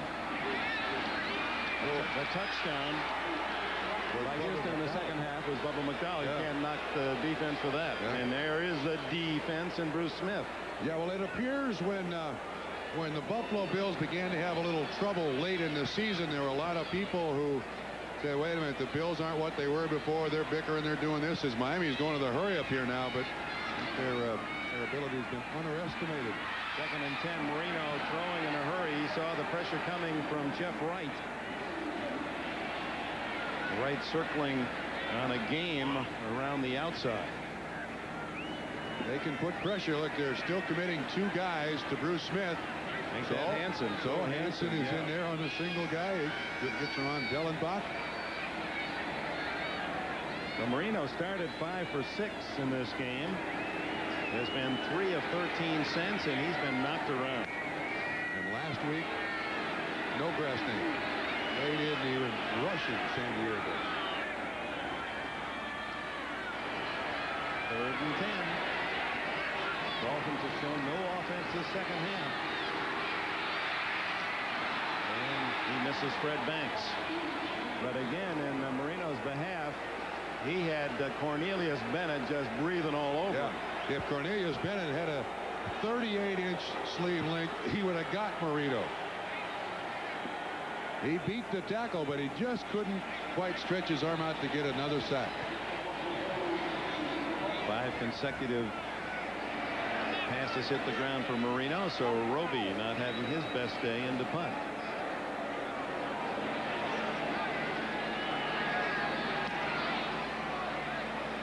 He lines it deep to Clifford Hicks. Got the depth, but also the low kick very returnable, and Hicks all the way to the 47-yard line. 51 on the punt, 16 on the return. Timeout. Today, to grow your business beyond the expected, you go beyond your borders. But running networks between countries... Michael Jackson, January 31st on NBC. We'll come back on a day where Remigio Almori up there in Great Barrington, Massachusetts, and all you golfers in the Northwest say, oh, they're probably out there hitting it today. And we've got golf for you next Saturday. Skills Challenge presents the Enterprise Rent-A-Car. All the top names going after it at 2 o'clock Eastern Time. Driving, short game, iron shots, bunker shots, treble shots, putting. It'll be fun for you golfers. Kenneth Davis on his own fairway to the 23-yard line. Yep, it's another screen. I don't know that I've ever seen a football game in the professional ranks where a series of screens has been more featured. You'll see Davis completely. Now Ken Hull, the center. McKellar comes over, and then it's the foot race, and Davis almost wins it. It's so rare to build an offense against a defense on a screen, and it's worked magnificently all day for Buffalo. Why? Why shouldn't Miami be able to defend it? Young, aggressive defense across the line of scrimmage. Linebackers trying to cover wide receivers. There are several holes in that defense. Davis again, as they have run on first down consistently. J.B. Brown makes the tackle. Nearly 5 on the play. Make it more than 5. They put up 2nd down and 4. Yeah, you know, one other factor about the screen, it's almost cruel to a defense. The defensive line rushes past the offensive line. Breakneck speed, all energy expended. The short little pass, they turn around, they got to turn around and chase the guy for a tackle. There's probably no play that wears out a defensive lineman more than the screen. Alabadati had mentioned that hurry-up offense of Buffalo really is a demon for the defensive coordinator, because you just have to look at your chart. But in this case, there's more time being taken by Kelly between plays. Davis tripped up at the 15, where it'll be 3rd down and 2. Now let's walk us through there, Coach Trumpy, one of those screen plays. We've seen the screen to the outside. This time they come with the middle, and watch what happens when the defensive line come up the field and then suddenly have to turn around and try to get back in the pursuit. There's Reed again, drawing a man out of support. Davis sets up. Now watch the defensive line. All of them turn around. Now they got to race 30 yards down the field to make the tackle. That's rubbing your nose in it.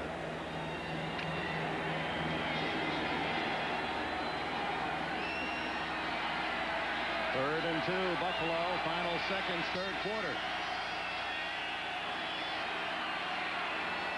Davis will be close.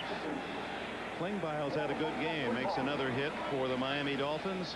As the final second ticks away, there's the gun on a day in Miami that spells Buffalo. Welcome back to Joe Robbie. There was so much enthusiasm during the week after the 31-0 win against San Diego. They expended a lot of energy early, but that pretty well tells the story. Dolphins, if this were a sitcom, it would have been canceled. Not much interest. You're right. Not much fun. Both teams over the last 2 days when we've spent with them, too, such great enthusiasm for each team's chances. It all pointed to a game that might come down to a field goal, but it hasn't been that way, although a field goal is about what we're going to see on the first play of this 4th quarter. The 5th attempt by Steve Christie. And the thinking here on 4th and inches by Levy is a short field goal. You make this, and 3 touchdowns can't beat you. But of all people to think that 3 touchdowns can't beat you, doesn't he remember Houston and Buffalo? I'm not predicting that would happen, but you would certainly think that no lead is safe. Buffalo's taking a timeout. I don't think they had enough people on the field. Losing their concentration here a little bit, like that guy sitting in the stands, nodding off.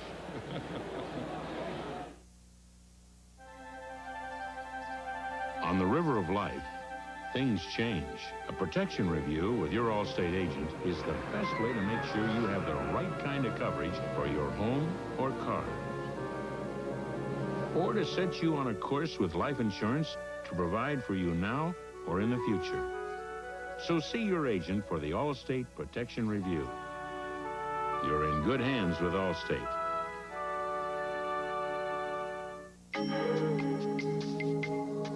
If your business gives up the quality of AT&T Pro Watts and calls from Boston to Chicago with someone else, here's your big savings. Leaving AT&T doesn't make a lot of sense. Our 6-inch meatball sub features meatballs and sauce on bread I just baked, all for a low economical price. I won't say how low, but you'll probably find enough in the cushions of your couch. The 6-inch meatball sub, only $1.69, only at Subway. I had no idea Alaska was so far away. Coming from Tennessee, it's up there. I went there to check on a new Saturn, fix a little problem with our seat recliner. Since Robin Millage was 2,500 miles from our nearest retailer, we went to her. Didn't take long and she was back in business, and I was on my way home. I tell folks Alaska's a great place, though I'd recommend staying more than a day. The AFC Championship 3.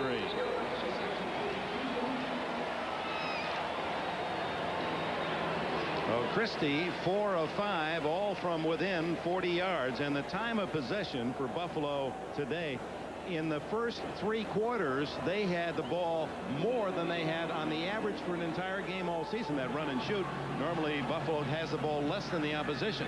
There's the time of possession today. On the season, the average for a game was 28-10. So Kelly and Buffalo having it all their own way. And, of course, for Don Shula, you mentioned earlier, he did not want to see anybody just drive up and down the field on his team.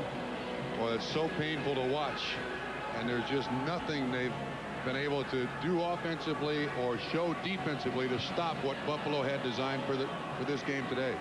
And you continue to marvel at the use of the screenplay by the Buffalo Bills. I don't consider myself this great expert when it comes to professional football, but in the games that I've done for NBC, which goes back over 15 years, I don't ever remember seeing a game plan that employed the use of the screen to this extent.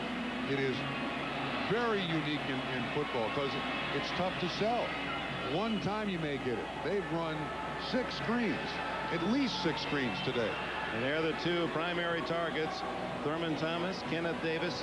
Thomas has 159 total yards, and Davis in reserve has chipped in with 90. Miami's total offense, only 26 more than Davis. It's hard to imagine a team with a better backup to an all-pro like Thurman Thomas has with Kenneth Davis behind him. Craver on the kickoff from Christie. And Carwell Gardner makes another tackle at the 22-yard line. Tonight on the Peacock, here's our lineup, and Tom Brokaw will lead it off at 7 o'clock Eastern. 1 hour special from Hope to History. The Clintons on their way to the White House, followed by an all-new eyewitness video. Then the movie Marked for Murder. Marked for Murder, NBC tonight, a premiere. All of it begins at 7 o'clock. Lewis Oliver in the defense. Bruce Alexander hoping the offense can move the ball. They've done nothing the second half. They start with a penalty. Boy, this is almost embarrassing for Shula and Miami. Start, number 74, offense. 5 yards, first down.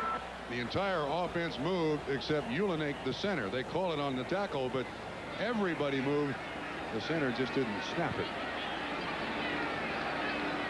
Watch them all move. Yeah, well, pick one. The only guy you can't pick is Ulenik. And he's the guilty. He's the guilty party. Miami in the second half offense, total 2 yards.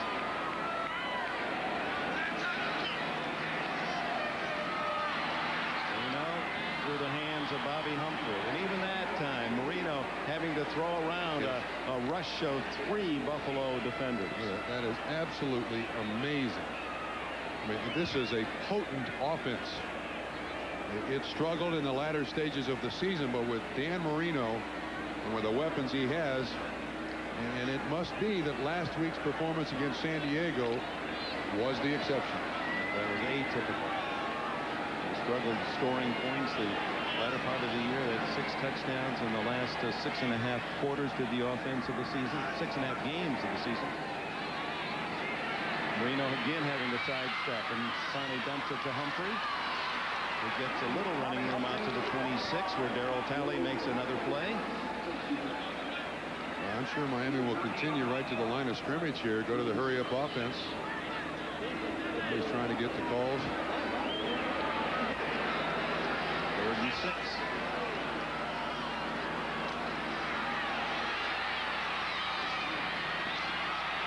Tight end Keith Jackson able to wiggle forward to make a first down, and the crowd gives him a cheer. But again, Marino has to get up off the ground. Hansen again, when he flushed him from the pocket, he still got him on the ground. First down of the half. 13:54 left in the game.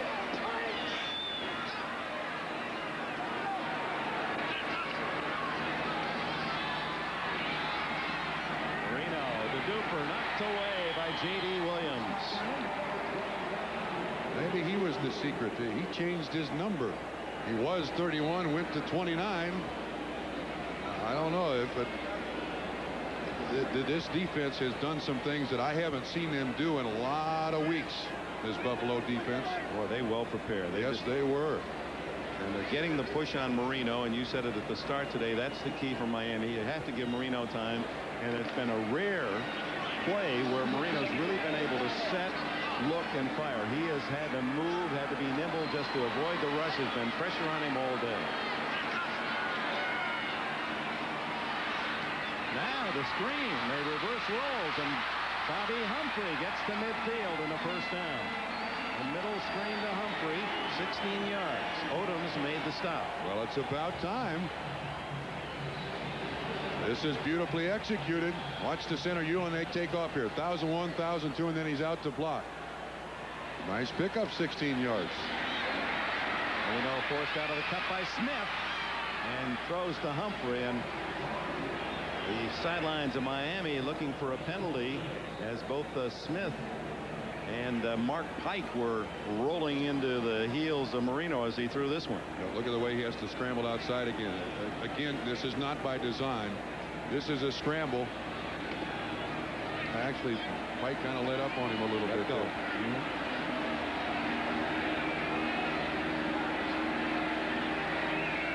Darryl Talley, a fighter. This has been a knockout so far for the defense, which reminds me to wish a happy birthday to the greatest, Muhammad Ali, 51 today. Happy birthday, champion. He can't be 51 years old. To the sidelines and breaking away is Tony Martin, and the former college quarterback is inside the 30. But Dick, did he trip over his own feet? It looked to me like when he broke away from the tackle. Let's see what happens. J.D. Williams. I'm not so sure. Let's see what happens. No, J.D. Williams does make a swipe at his leg and just gets him to the ground. Oh, Humphrey open with the pass just off his fingertips. Hansen and Jeff Wright in on Marino. Even on the short stuff, Marino, who likes that three-step drop and the quick throw, just not getting a lot of time. Yeah, and Dick, I think the tone was set in that one play we had in the first half where he went 1, 2, 3 steps, bam, Bruce Smith sacked him. At that point, the clock in Dan Marino's head changed for the day. And fans will remember the Monday night game when Buffalo won down here, and Miami started just royally, scored 2 quick touchdowns, but at the start of the second half, Smith sacked Marino, and it changed the whole flow of that game. The quarterback gets that clock in his head as to how much time he's going to get. And they really set a very quick clock on Marino in the first quarter. Penalty appears to be against Miami. I'm reminded of a phrase John Wooden, the great UCLA coach, used to say to his players: be quick, but don't hurry. And Marino, who is always quick, is hurrying today. Yes.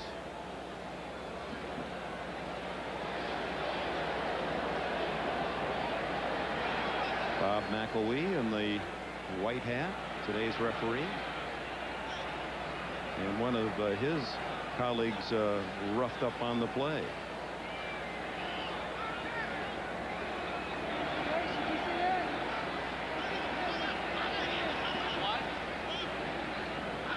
Waiting for Backfield in motion. The motion penalty, I guess, against Miami is the call. Illegal motions. Number 88.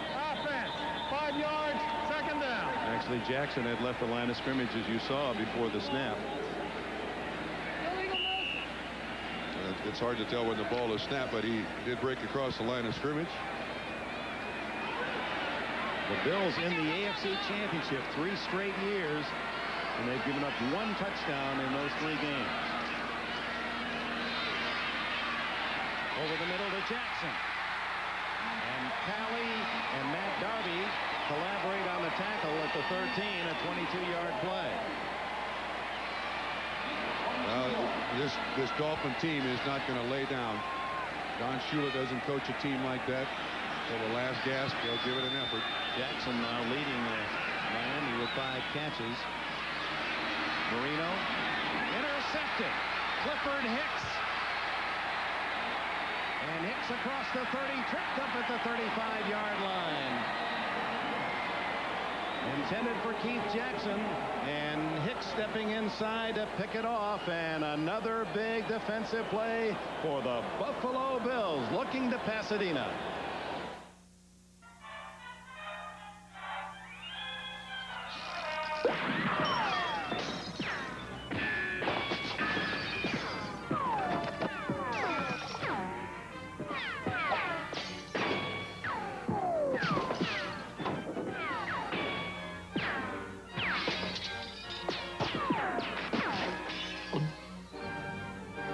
Need a little more room in your jeans?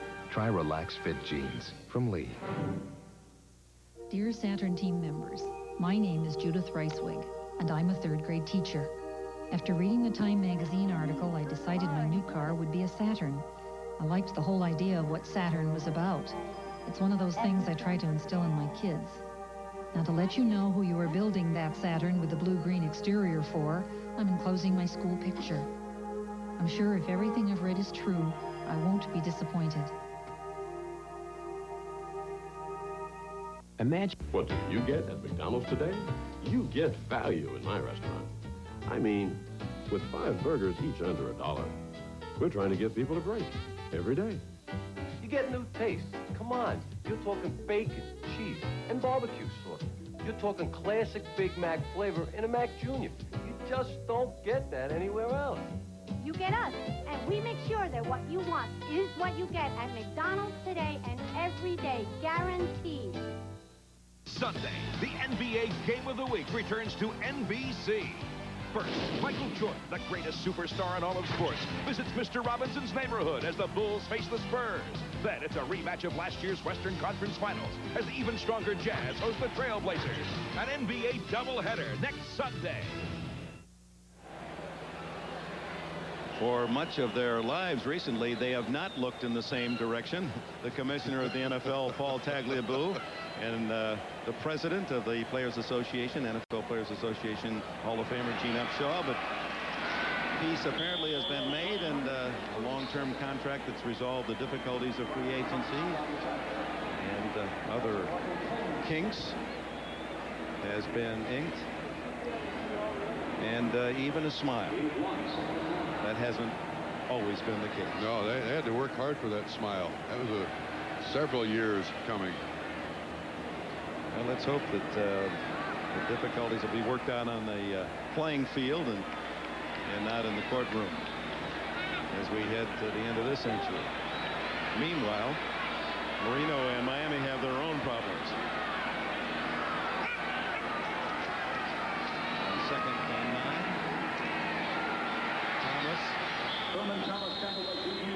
Bulldog down by J.B. Brown. Let's go back to the interception. His first of the season, Clifford Hicks. Here he is in coverage, and he'll take Jackson and then drop off and go right in the middle. Darryl Talley and he kind of lurk back here in the middle of the defense. And the lurk is you go to the depth where a lot of your opponent's breaks are made, and you see him just jump right in front of the pass reception. I don't think Dan Marino ever saw him. The lurk? The lurk. NFL is not particularly original with terms. So lurk works. You see the mist being blown to help cool the Bills on their sidelines, and they are hot. Kelly Gardner. And well read by the Miami defense. David Griggs was first to get there in 92. Yeah, now, I don't want the Miami Dolphin fans to say, no, wait a minute, why couldn't they cover the screens like that throughout the game? That was not a screen. That was just a swing pass to the fullback. There were no lead blockers out there in front of Carwell Gardner. Chris Moore and the punting team comes on. Miami will spend a timeout. Moore has had to punt only once, and that was early in the game. Well, that Moore putting once, that reminds me of a game we had out in Candlestick Park. Huh? He punted zero. And Buffalo and San Francisco. Yeah, Klaus Wilmsmeyer didn't punt either. An NFL first. 2 teams, full game, not a single punt. Old Spice NFL Live postgame report with our all-star cast. Custis, McDonough, Simpson, Christensen, and the Duke, John Elway. You know, I think he's just looks a little too good to come into our business. You just stay out there with the Denver Broncos. We enjoy watching you play, John Elway. Nice to have you for a weekend. Don Shula's to be denied, apparently, 4 decades in the Super Bowl. In the 60s as the coach of the Colts, 70s, 80s with the Dolphins, and it appeared he might make the 90s this year. And 20 years ago, that classic unbeaten season. Scott Miller at the 25. And that fight makes another tackle on special teams, number 94. They just can't seem to block in. Timeout. 10 minutes, 4 seconds to go.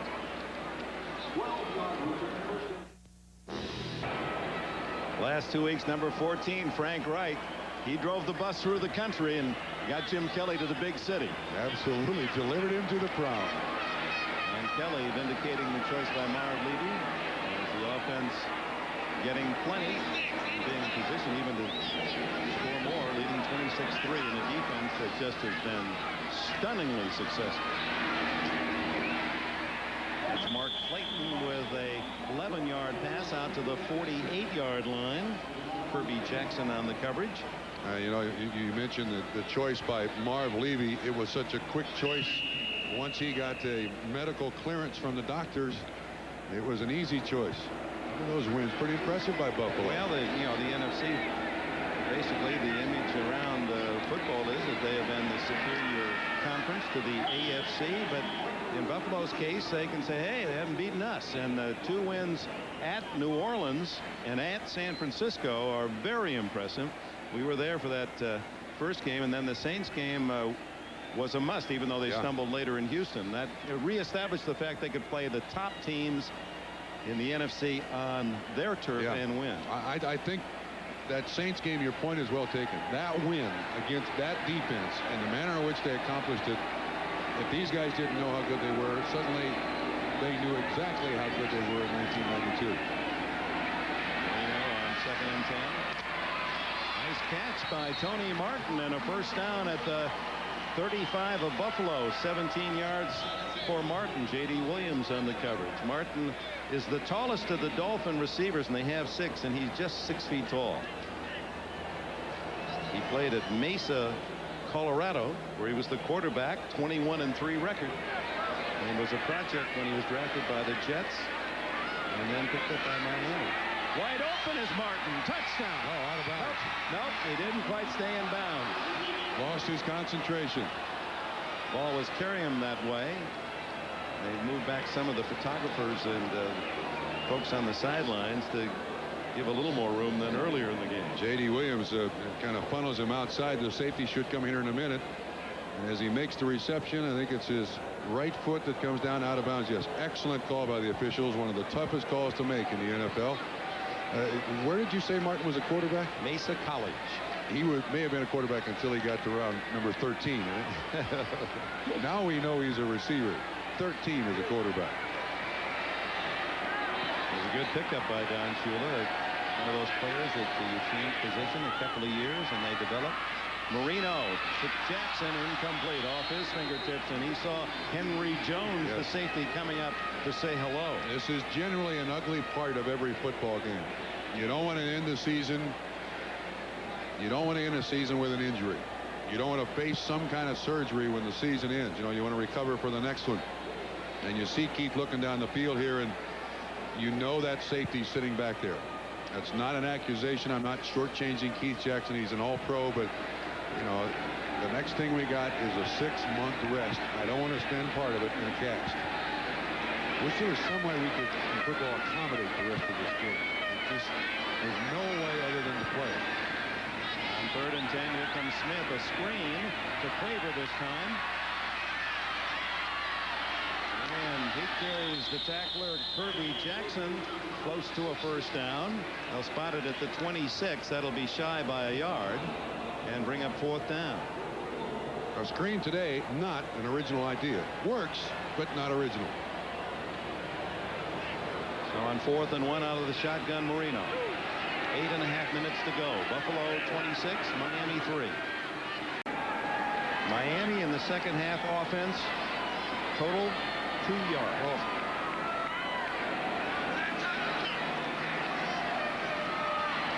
Marino through the hands of Bobby Humphrey. And even that time, Marino having to throw around a rush of 3 Buffalo defenders. That is absolutely amazing. I mean, this is a potent offense. It struggled in the latter stages of the season, but with Dan Marino and with the weapons he has, and it must be that last week's performance against San Diego was the exception. That was atypical. They struggled scoring points the latter part of the year. They had 6 touchdowns in the last 6.5 quarters to the offense of the season, 6.5 games of the season. Marino again having to sidestep and finally dumps it to Humphrey. He gets a little running room out to the 26 where Darryl Talley makes another play. I'm sure Miami will continue right to the line of scrimmage here. Go to the hurry-up offense. He's trying to get the calls. 3rd and 6.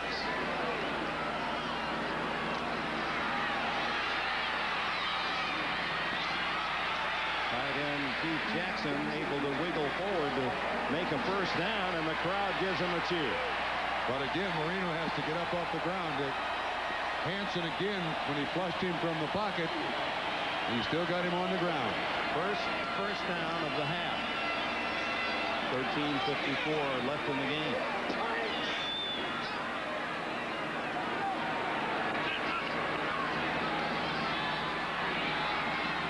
Marino, the duper, knocked away by J.D. Williams. Maybe he was the secret. He changed his number.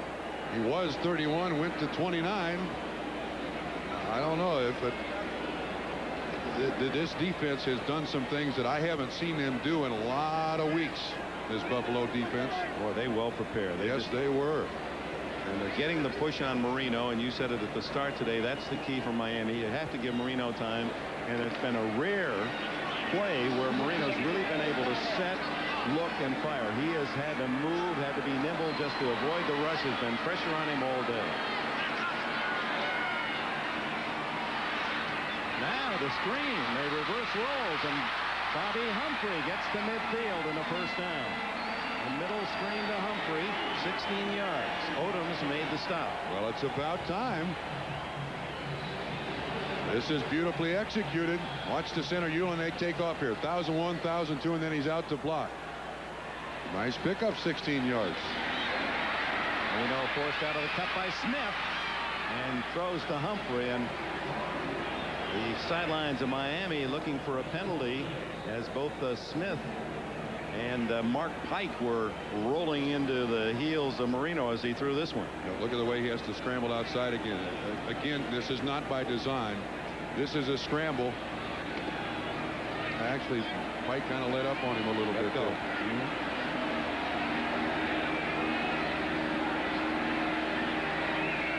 Darryl Talley, a fighter. This has been a knockout so far for the defense, which reminds me to wish a happy birthday to the greatest, Muhammad Ali, 51 today.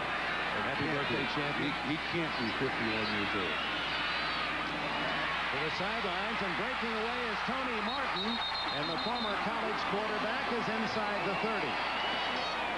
But Dick, did he trip over his own feet?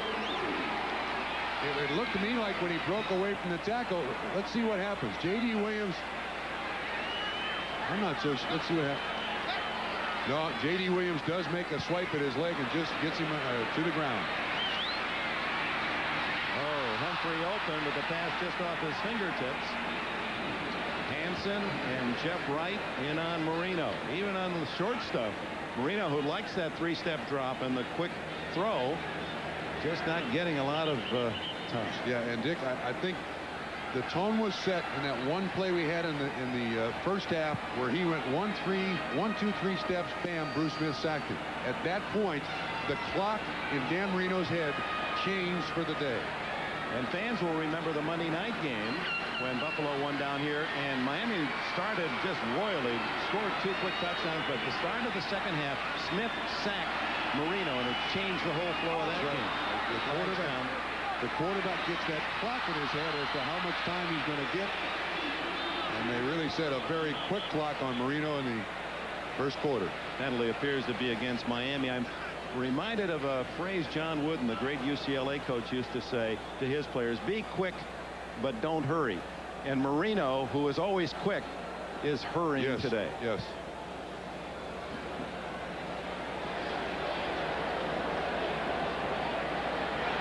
Bob McElwee in the white hat, today's referee.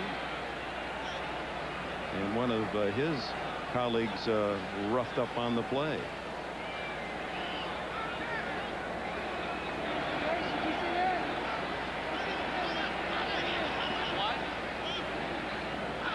Waiting for backfield in motion. The motion penalty, I guess, against Miami is the call. Illegal motions. Number 88. Offense. 5 yards. Second down. Actually, Jackson had left the line of scrimmage, as you saw, before the snap. Illegal motion. It's hard to tell when the ball is snapped, but he did break across the line of scrimmage. The Bills in the AFC Championship 3 straight years, and they've given up 1 touchdown in those 3 games. Over the middle to Jackson. And Pally and Matt Darby collaborate on the tackle at the 13, a 22-yard play. This Dolphin team is not going to lay down. Don Shula doesn't coach a team like that. For the last gasp, they'll give it an effort. Jackson now leading Miami with 5 catches. Marino intercepted. Clifford Hicks. And Hicks across the 30, tripped up at the 35-yard line. Intended for Keith Jackson, and Hicks stepping inside to pick it off, and another big defensive play for the Buffalo Bills, looking to Pasadena.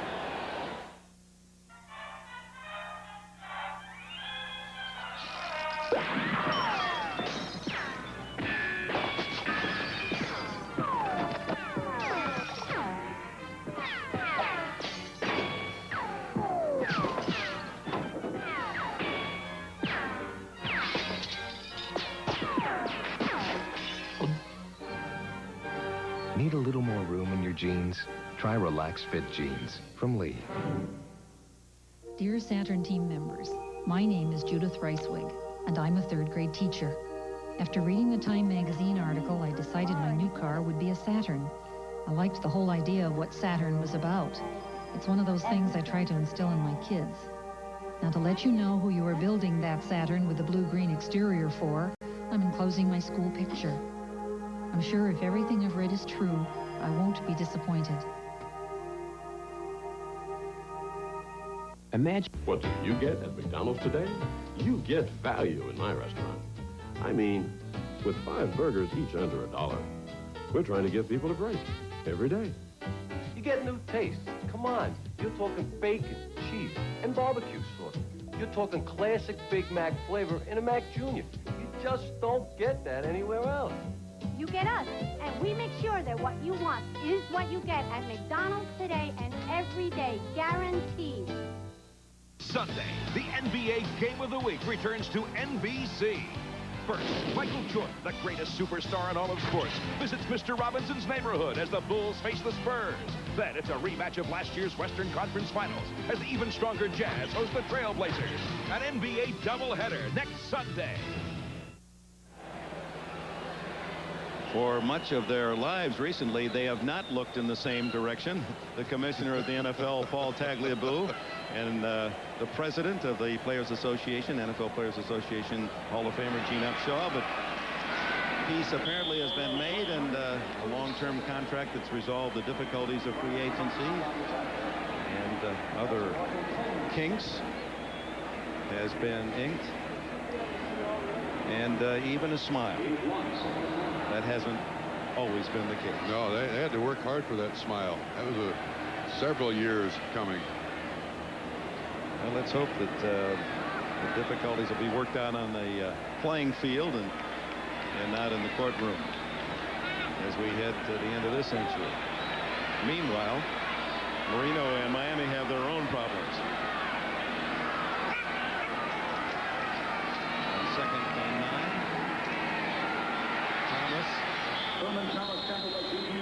Bulldog down by J.B. Brown. Let's go back to the interception. His first of the season, Clifford Hicks.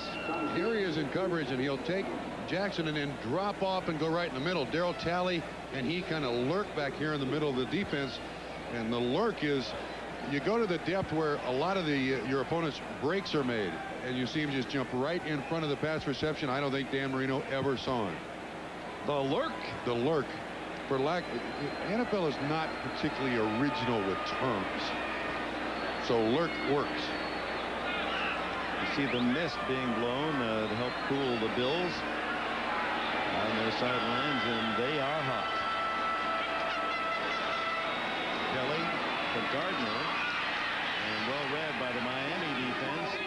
David Griggs was first to get there in 92. Yeah, now I don't want the Miami Dolphin fans to say, now wait a minute, why couldn't they cover the screens like that throughout the game? That was not a screen. That was just a swing pass to the fullback. There were no lead blockers out there in front of Carwell Gardner. Chris Moore and the punting team comes on. Miami will spend a timeout. Moore has had to punt only once, and that was early in the game. Well, Moore putting once, that reminds me of a game we had out in Candlestick Park. He punted zero. And neither in San Francisco. Yeah, Klaus Wilmsmeyer didn't punt either. An NFL first. 2 teams full game, not a single punt. Old Spice NFL Live postgame report with our all-star cast: Custis, McDonough, Simpson, Christensen, and the Duke, John Elway. You know, I think he's just looks a little too good to come into our business. You just stay out there with the Denver Broncos. We enjoy watching you play, John Elway. Nice to have you for a weekend. Don Shula to be denied, apparently, 4 decades in the Super Bowl. In the 60s as the coach of the Colts, 70s, 80s with the Dolphins, and it appeared he might make the 90s this year. And 20 years ago, that classic unbeaten season. Scott Miller at the 25. And that fight makes another tackle on special teams, number 94. They just can't seem to block him. Timeout. 10 minutes, 4 seconds to go.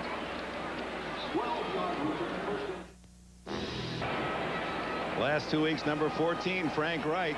He drove the bus through the country and got Jim Kelly to the big city. Absolutely delivered him to the prom.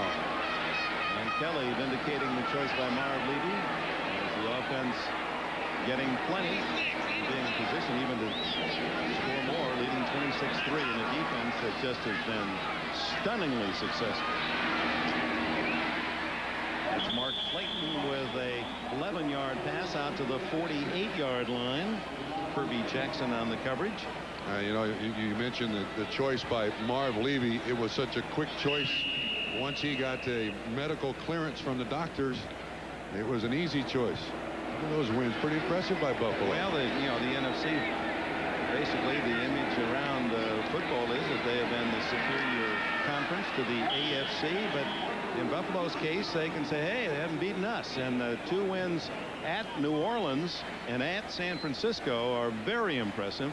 We were there for that first game, and then the Saints game was a must, even though they stumbled later in Houston. That reestablished the fact they could play the top teams in the NFC on their turf and win. I think that Saints game, your point is well taken. That win against that defense and the manner in which they accomplished it, if these guys didn't know how good they were, suddenly they knew exactly how good they were in 1992. On 2nd and 10. Nice catch by Tony Martin and a first down at the 35 of Buffalo. 17 yards for Martin. J.D. Williams on the coverage. Martin is the tallest of the Dolphin receivers, and they have 6, and he's just 6 feet tall. He played at Mesa, Colorado, where he was the quarterback. 21-3 record. And was a project when he was drafted by the Jets and then picked up by Miami. Wide open is Martin. Touchdown. Oh, out of bounds. Nope, he didn't quite stay in bounds. Lost his concentration. Ball was carrying him that way. They moved back some of the photographers and folks on the sidelines to give a little more room than earlier in the game. J.D. Williams kind of funnels him outside. The safety should come here in a minute. And as he makes the reception, I think it's his right foot that comes down out of bounds. Yes, excellent call by the officials. One of the toughest calls to make in the NFL. Where did you say Martin was a quarterback? Mesa College. He may have been a quarterback until he got to round number 13. Right? Now we know he's a receiver. 13 is a quarterback. It was a good pickup by Don Shula. One of those players that you change position a couple of years and they develop. Marino to Jackson, incomplete off his fingertips, and he saw Henry Jones, the safety, coming up to say hello. This is generally an ugly part of every football game. You don't want to end the season. You don't want to end a season with an injury. You don't want to face some kind of surgery when the season ends. You know, you want to recover for the next one. And you see Keith looking down the field here, and you know that safety sitting back there. That's not an accusation. I'm not shortchanging Keith Jackson. He's an all-pro, but you know, the next thing we got is a 6-month rest. I don't want to spend part of it in a cast. Wish there was some way we could, in football, accommodate the rest of this game. There's no way other than to play it. On 3rd and 10, here comes Smith. A screen to Claver this time. And he carries the tackler, Kirby Jackson, close to a first down. They'll spot it at the 26. That'll be shy by a yard. And bring up 4th down. A screen today, not an original idea. Works, but not original. So on 4th and 1 out of the shotgun, Marino. 8.5 minutes to go. Buffalo 26, Miami 3. That's the first down at the 21. Hicks making a tackle on Clayton. Or make that Banks with a catch. You know, you got to feel bad for Dan Marino. There's a certain urgency about this year. Last week he told us, I think this is our best chance to win the Super Bowl. Boy, has it gotten away from him quickly today. Hansen dogging him on that throw, and Craver to the 15, a pickup of 6. Marcus Patton and Darryl Talley on the stop. Well, that Phil Hansen has really developed into a defensive threat. I mean, you have the advantage. Bruce Smith makes everyone better, but Hansen, from really a raw-boned, underweight rookie last year out of North Dakota State, and a force this year. Marino to the sidelines. A catch by Duper, and Duper scores.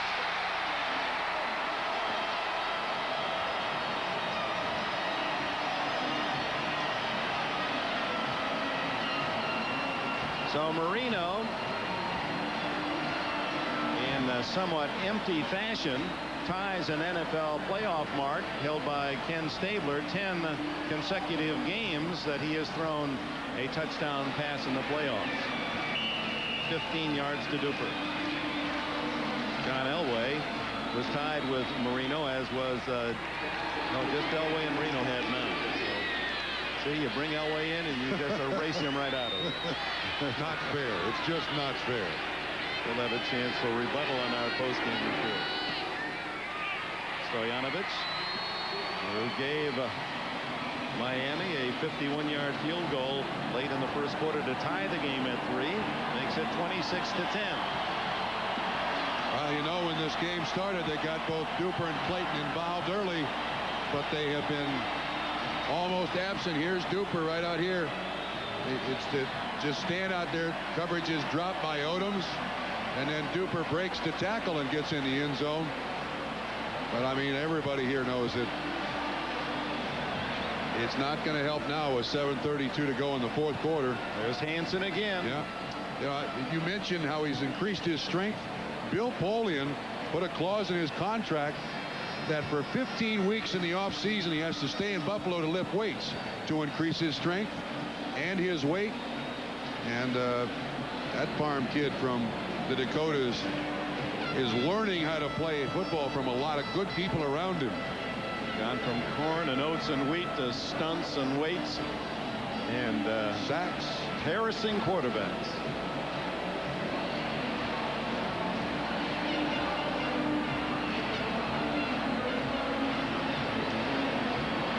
An absolutely glorious day after rain last weekend, rain Friday and Saturday here in South Florida. But for the fans of the Dolphins, the Fins they call themselves. Yeah, you know, you see the Buffalo bench. I don't think there'll be a lot of celebration with this victory, you know. The good thing is we're going to the Super Bowl. The bad thing is we've been there 2 years previous and have not played particularly well. 2 years ago they had the best opportunity to win. Last year they got embarrassed. Unless I'm mistaken, there's going to be a little more serious look for this Buffalo Bills team after they win this. Onside kick coming. Yeah, the good hands out there. In fact, they got Thurman Thomas playing one of the up backs and Davis deep. We've seen all varieties, loading, overloading one side. This 4-on-1, and now they're going to move everyone to the left side. Stoyanovich. The second bounce is the key. Well, that one didn't bounce at all. In the arms of Keith McKellar, the tight end, and Buffalo will take the ball inside the Dolphins 45. 26-10 Bills and 7:29 left.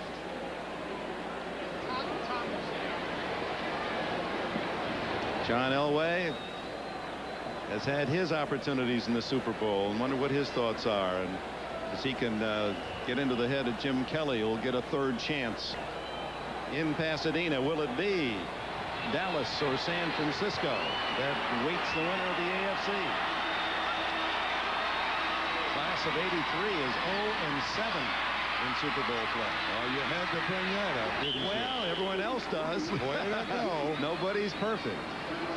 Oh, you're right, but probably the greatest draft the NFL has ever had or ever will have took place in 1983 because of the red shirt draft. It was basically a double draft. Marino came out. Kelly, Elway, they all came out in the AFC East. John Elway defected to the West, traded from Indianapolis / Baltimore to Denver. Kelly went to the U.S. Football League, came back. You know, with 6:45 to go, one would have to think that Marv Levy would consider using Wright to clean up. Another screen. And Davis dragged down shy of the 40. One of the few times it hasn't worked. Yeah, there's Bruce Smith enjoying the mist. Ribs seem to survive. Said it was real painful. Back to your question about Kelly. One, I think this is a good workout for him in preparation for the Super Bowl II. I think Kelly's trying to make his own personal statement here. You want to see how healthy I was coming into this game? I can take every snap of it. Although Wright does have his helmet on. Third down 7. 6:02, 6:01, 6 minutes to go. They fake the reverse, and Davis keeps and has another Buffalo first down at the 28-yard line. Vincent with a submarine stop. A dozen more for Kenneth Davis. Boy, what a plan B pickup from Green Bay. Bill Polian, Marv Levy said when he saw his name on the plan B wire, Polian was like a drunken sailor trying to run down the hall and get on the phone and claim it. Kenneth Davis is one of 12 kids. His parents have been married for 43 years. And they're watching down in Temple, Texas, Bartlett, Texas. Temple, Texas, Joe Green's hometown as well. And he said, please say hello to him. He was the 9th of 12. What a player. 105 yards for him today. Good. Backing up. Thurman Thomas, yeah. Ryan Cox corrals him this time after a 1-yard gain. Well, this Buffalo Bills football team should certainly know how to handle all that's involved with the Super Bowl. The hype, the travel, when they've been on the road for the last 5 weeks. And they don't mind going on the road. As somebody wake Nate up there, now he's a little. He's a one unhappy Bill. Duper got away from him for that score. That doesn't look like a team that's enjoying the situation here. I think they came here to make a point. You know, with all that Marv Levy had to go through with Jim Kelly and with Thurman Thomas being banged up and having their problems, they came here to make a point, and they made a resounding point to all of the AFC. Destiny's Child just asked the Houston Oilers, what must they be feeling watching this at home? So close themselves. There's the man. I mean, that's Reich was Frank Merriwell there in Buffalo that second half. Yes, he was. And of course, and knew how to do it, knew how to write the script. You know, and took every part of this beautifully. He's the son of a coach, a retired football coach. His brother is a coach at the University of Buffalo. We keep seeing these coaches' sons appear in the NFL who seem to do the right thing, don't they?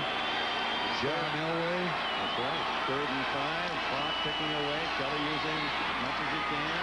Davis to the 20, shy of the first down by about 1.5 yards. Troy Vincent making the stop. And we're going to see Christie again. So Steve Christie, who knows the way, tries number 6. And this one will be also less than 40. So that tells you something in that statistic alone, that he's tried 6 field goals today. That's the total playoff, but 6 of them today, all under 40 yards. That's Buffalo. Means Buffalo's been down deep too often. 38-yard attempt this time. Clock is stopped here. Buffalo takes a timeout.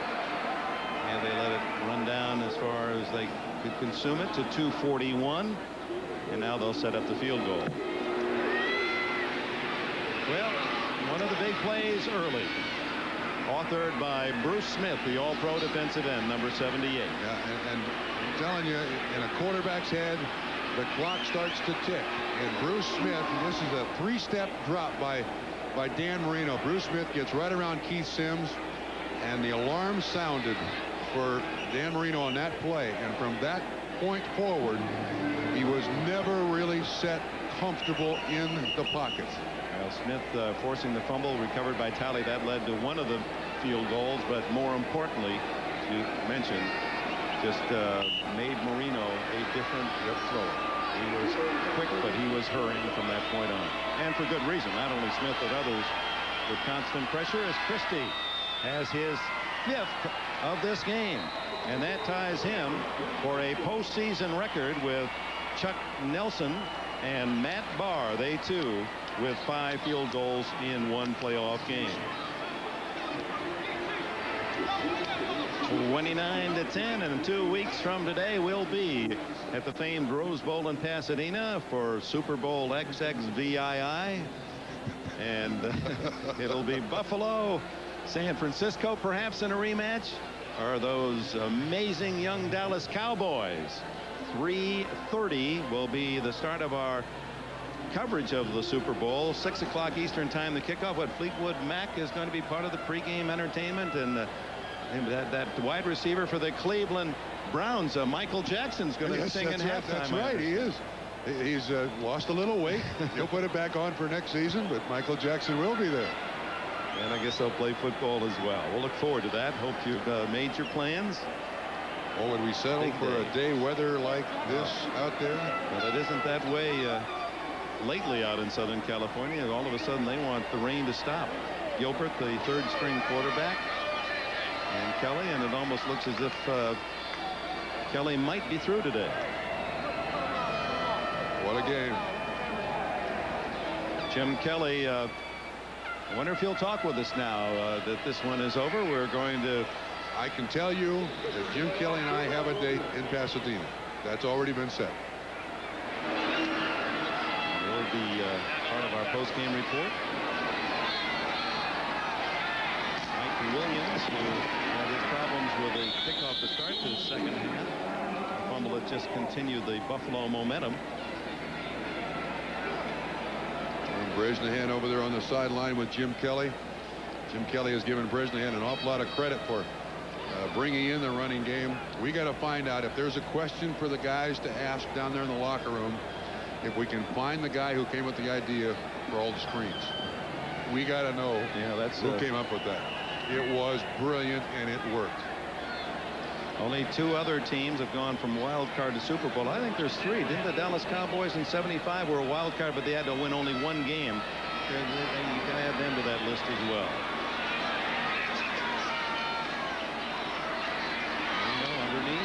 Bills will give Miami that play and let them go down the field slowly as the clock ticks away toward the 2-minute timeout. And Marino will try to get a play away before the next 12 seconds elapse. Here comes a fan on the field. That's not real smart. And Marino would have been able to get a play off, but with this crowd losing interest with Buffalo's dominance, that seems to be a highlight for some. Yeah. Where's Mike Curtis when you need him? He took care of a fan on the field. And they'll give 5 seconds back to Marino, still battling for every chance.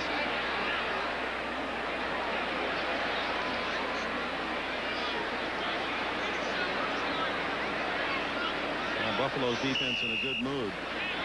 It was smart enough, that fan, to run through a happy defense.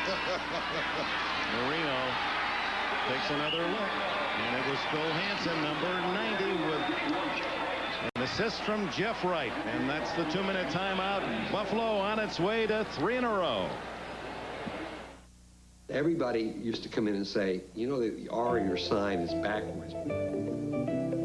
Kids play with the same toys everywhere. People in Japan are no different than the people in the United States, no different than the people in Canada. They want things for their children, and the lower the price, the more they'll buy. I buy the majority of my purchases with the American Express card. It's simpler for me, period. American Express is welcome to Toys R Us and other fun spots. Domino's presents something for nothing. Now you get free Domino's Twisty Bread and our free salad when you order any large pizza with 1 or more toppings. Something for nothing. Really something when you call Domino's. Those smart folks at Magnavox have asked me to tell you about all their highly intelligent products in just 15 seconds. You must be joking. Impossible. No way. Don't be ridiculous. But no, that's it. I quit. Magnavox. Smart. Very smart. Why would anyone stay in a place where the night lasts for 6 months? Come on. Let me show you where it's at. Come on. Let me show you where it's at. Come on. Let me show you where it's at. Hey, Jay. Got a couple of cold ones? Hey, guys. It's the Arctic. Cold Miller Lite. I like it like that. Wow. Great taste and a less filling beer is pretty important, especially when you have a long evening in front of you. Working nights is gonna kill me. Miller Lite. It's everything you want a beer to be. Welcome back. Buffalo leading 29-10. Just under 2 minutes to go, and the Bills officially represent the AFC in Super Bowl 27.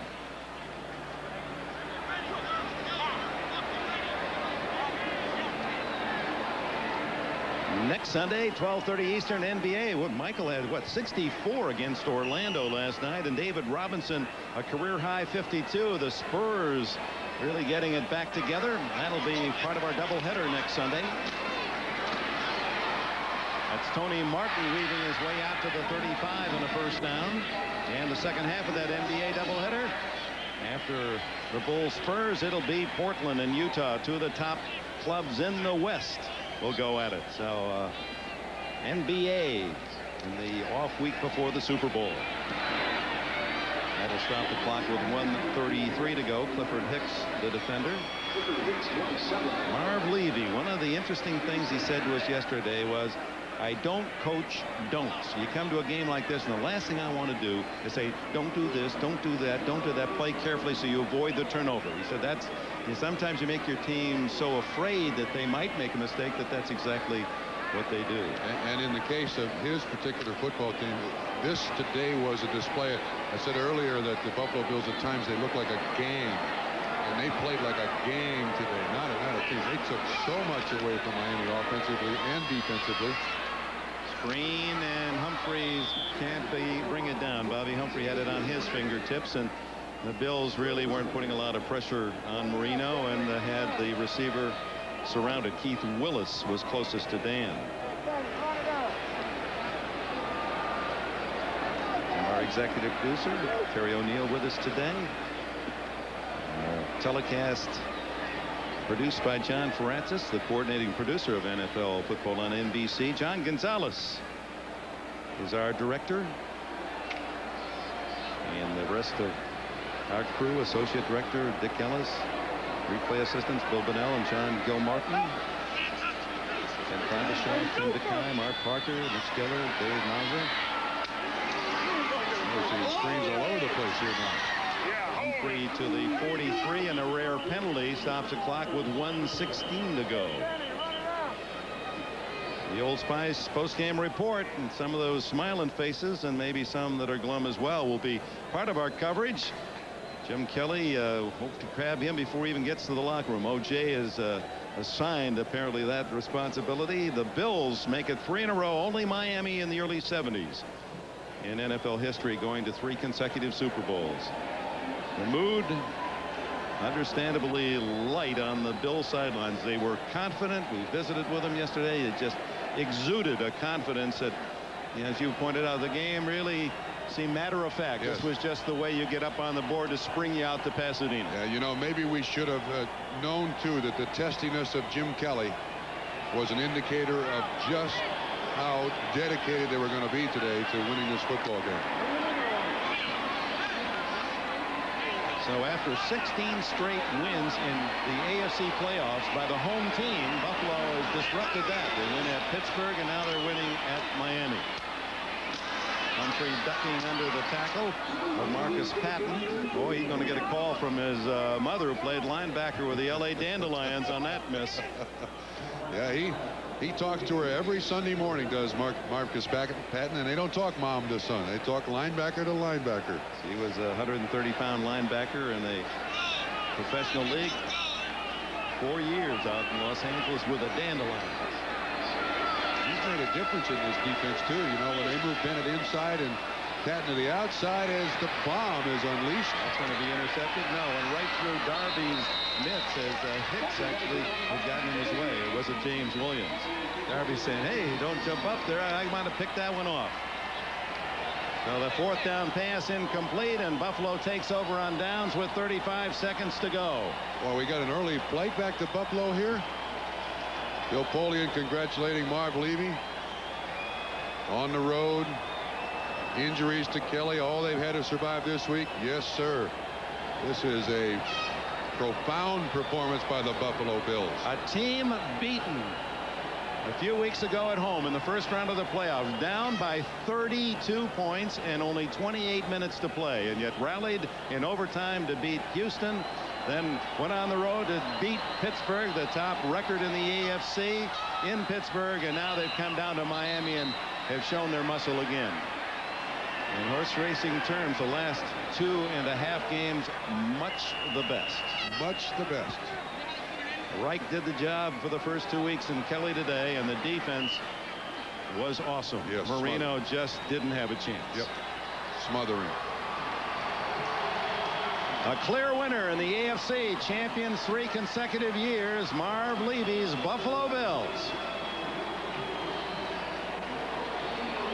Levy being guided over to Don Shula, where Shula will have his chance for congratulations. Shula denied 4 consecutive decades in the Super Bowl. Will think ahead immediately to next year.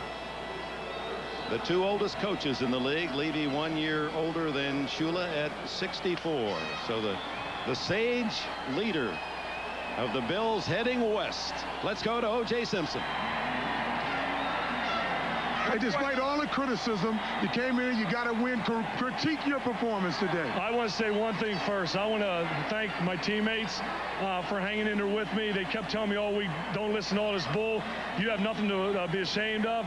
You know, there's only the first time anybody ever had apologized for being healthy, but I'll tell you what, went out there, I think one bad read, that was long when it was intercepted, but other than that, my team hung with me, and probably, without a doubt, the biggest win I've ever been associated with. Do you feel you had something to prove? I know you took off running a few times, that you feel that you want to show the fans that you were happy. No, I don't have anything to prove to anybody. I think my teammates know what I'm capable of doing. Our head coach knows, and I know in my heart that, you know, I want to do it for not only us, but for the whole organization. Were you surprised by all the criticism, the talk about Reich should start in front of you? Well, he had a good game, but you got to remember I played 16 games. But I just want to say, before I forget, OJ, I got to all the people back at Camp, and I am too, back here, all my brothers, Ned.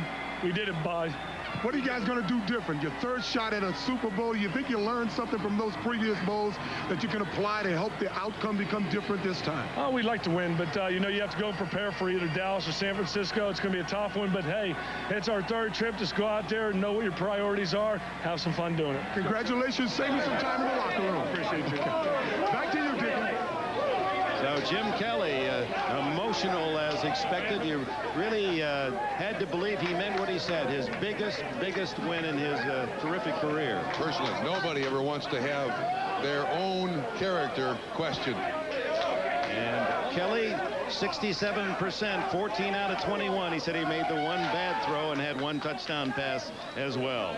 Our final score, Buffalo champions 29-10. We'll be joining Bob Costas, the Old Spice NFL Live report after this.